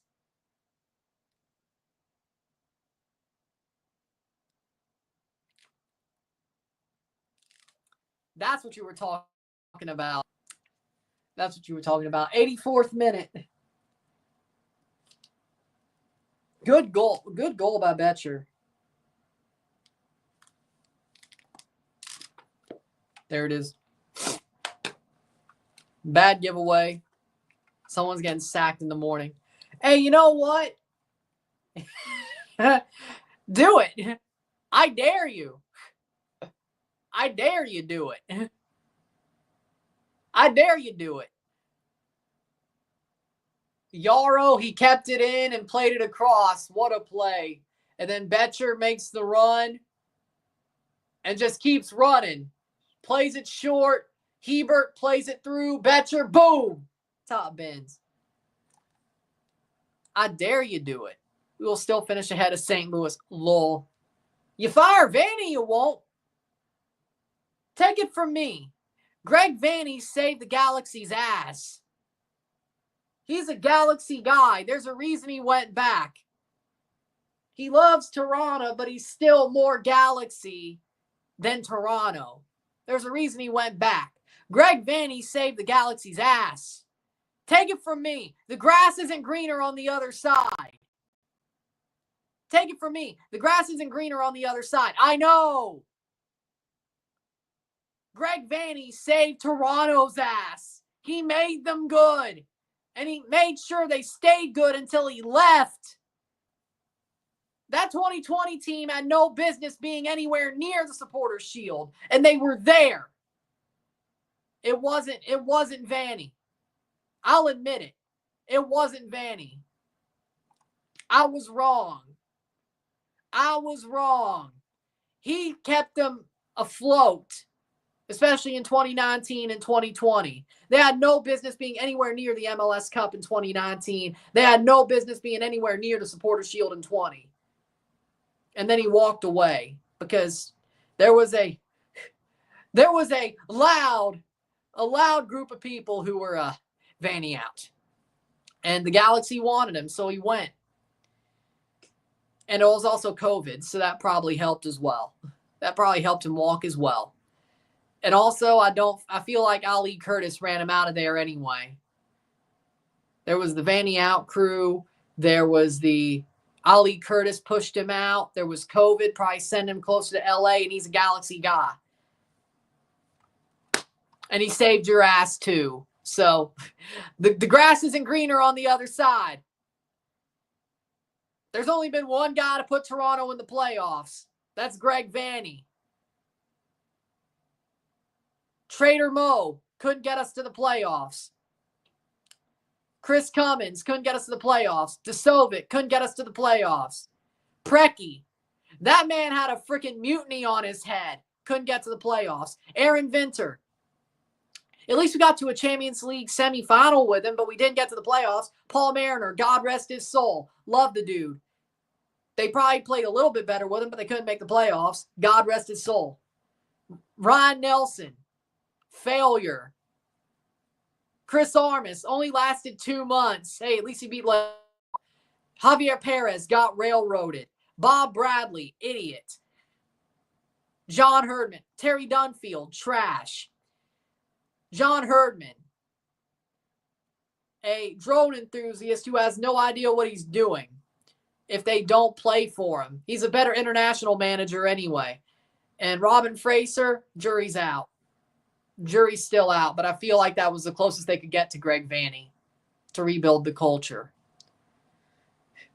And they ain't spending money.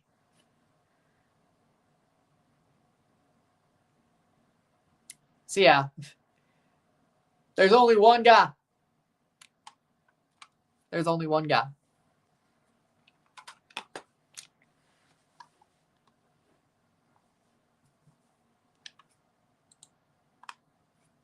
I mean, where were the Galaxy after 20? Oh, by the way, where were the Galaxy after 2014 until Greg Vanney got there?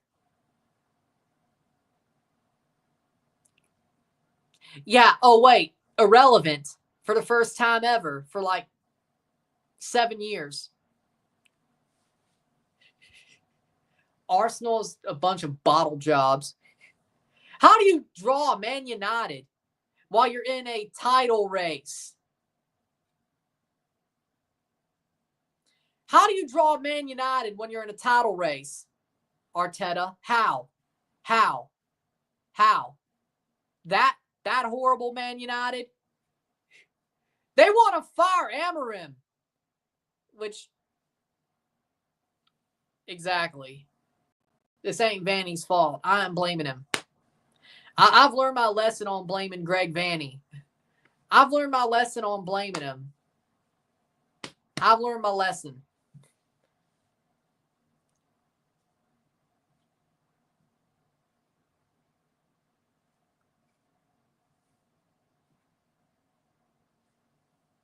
Yep. Like, no. And by the way, no.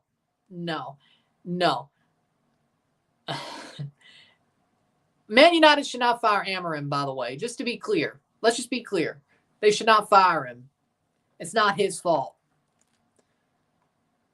I think the Man United fans need to march on the Man United headquarters. Or just march on the Glazers' house. Either way. Pitchforks and torches, baby. Pitchforks and torches. March on their house. March on the Glazers. March on the Glazers. Pitchforks and torches. March on the Glazers.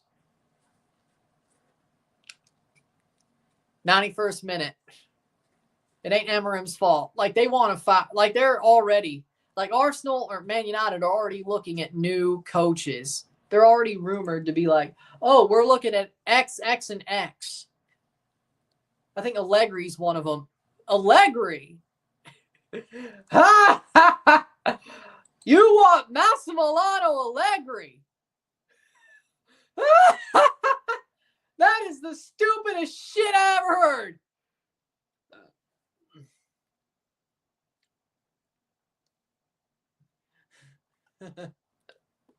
92nd minute, headed away. Like, no joke. United wants Allegri.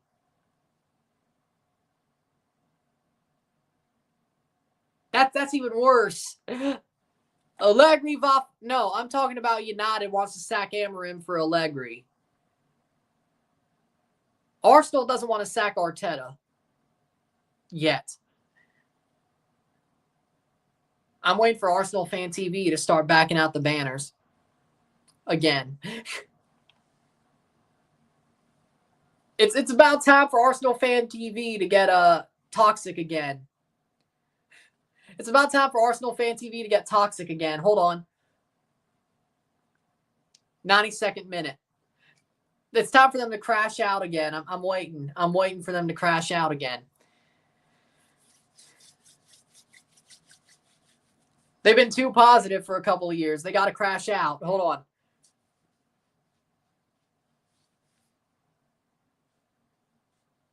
Well, it wouldn't be the first time they've set Arteta out. Doesn't have Fan TV. I like them. They're cool. They're cool. United are brain dead. They've been brain dead for over a decade. They will lose to one of the Madrid teams. Here's a bad thing about Man United. Sir Alex Ferguson still stands there like Emperor Emeritus.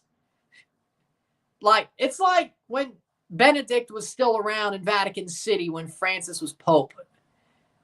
Like, you have two popes. Like, there might be a schism. Like, maybe some people are still going to lean more Benedict's way. You know what I'm saying?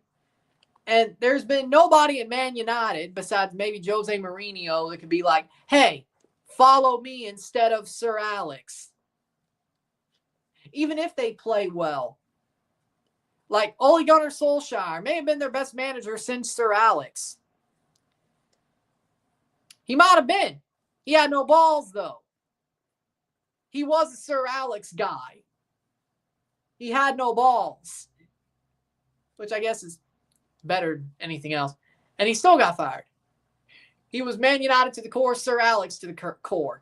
And he still got fired. So what does that tell you?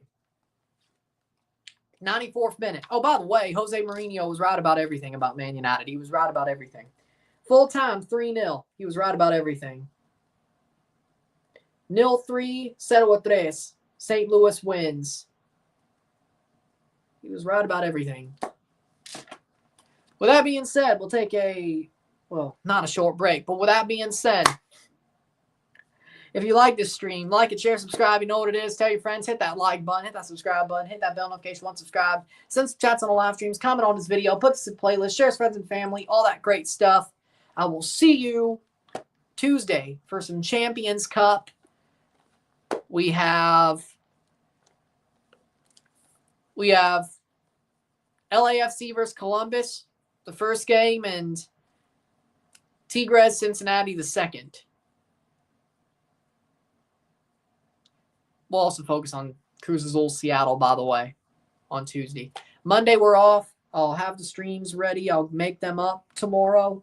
We'll have Monday off, and I'll see you on, after the review, I'll see you on Tuesday because we still have the review within the hour. So there we go. I'll see you later. I'm running them out. Peace.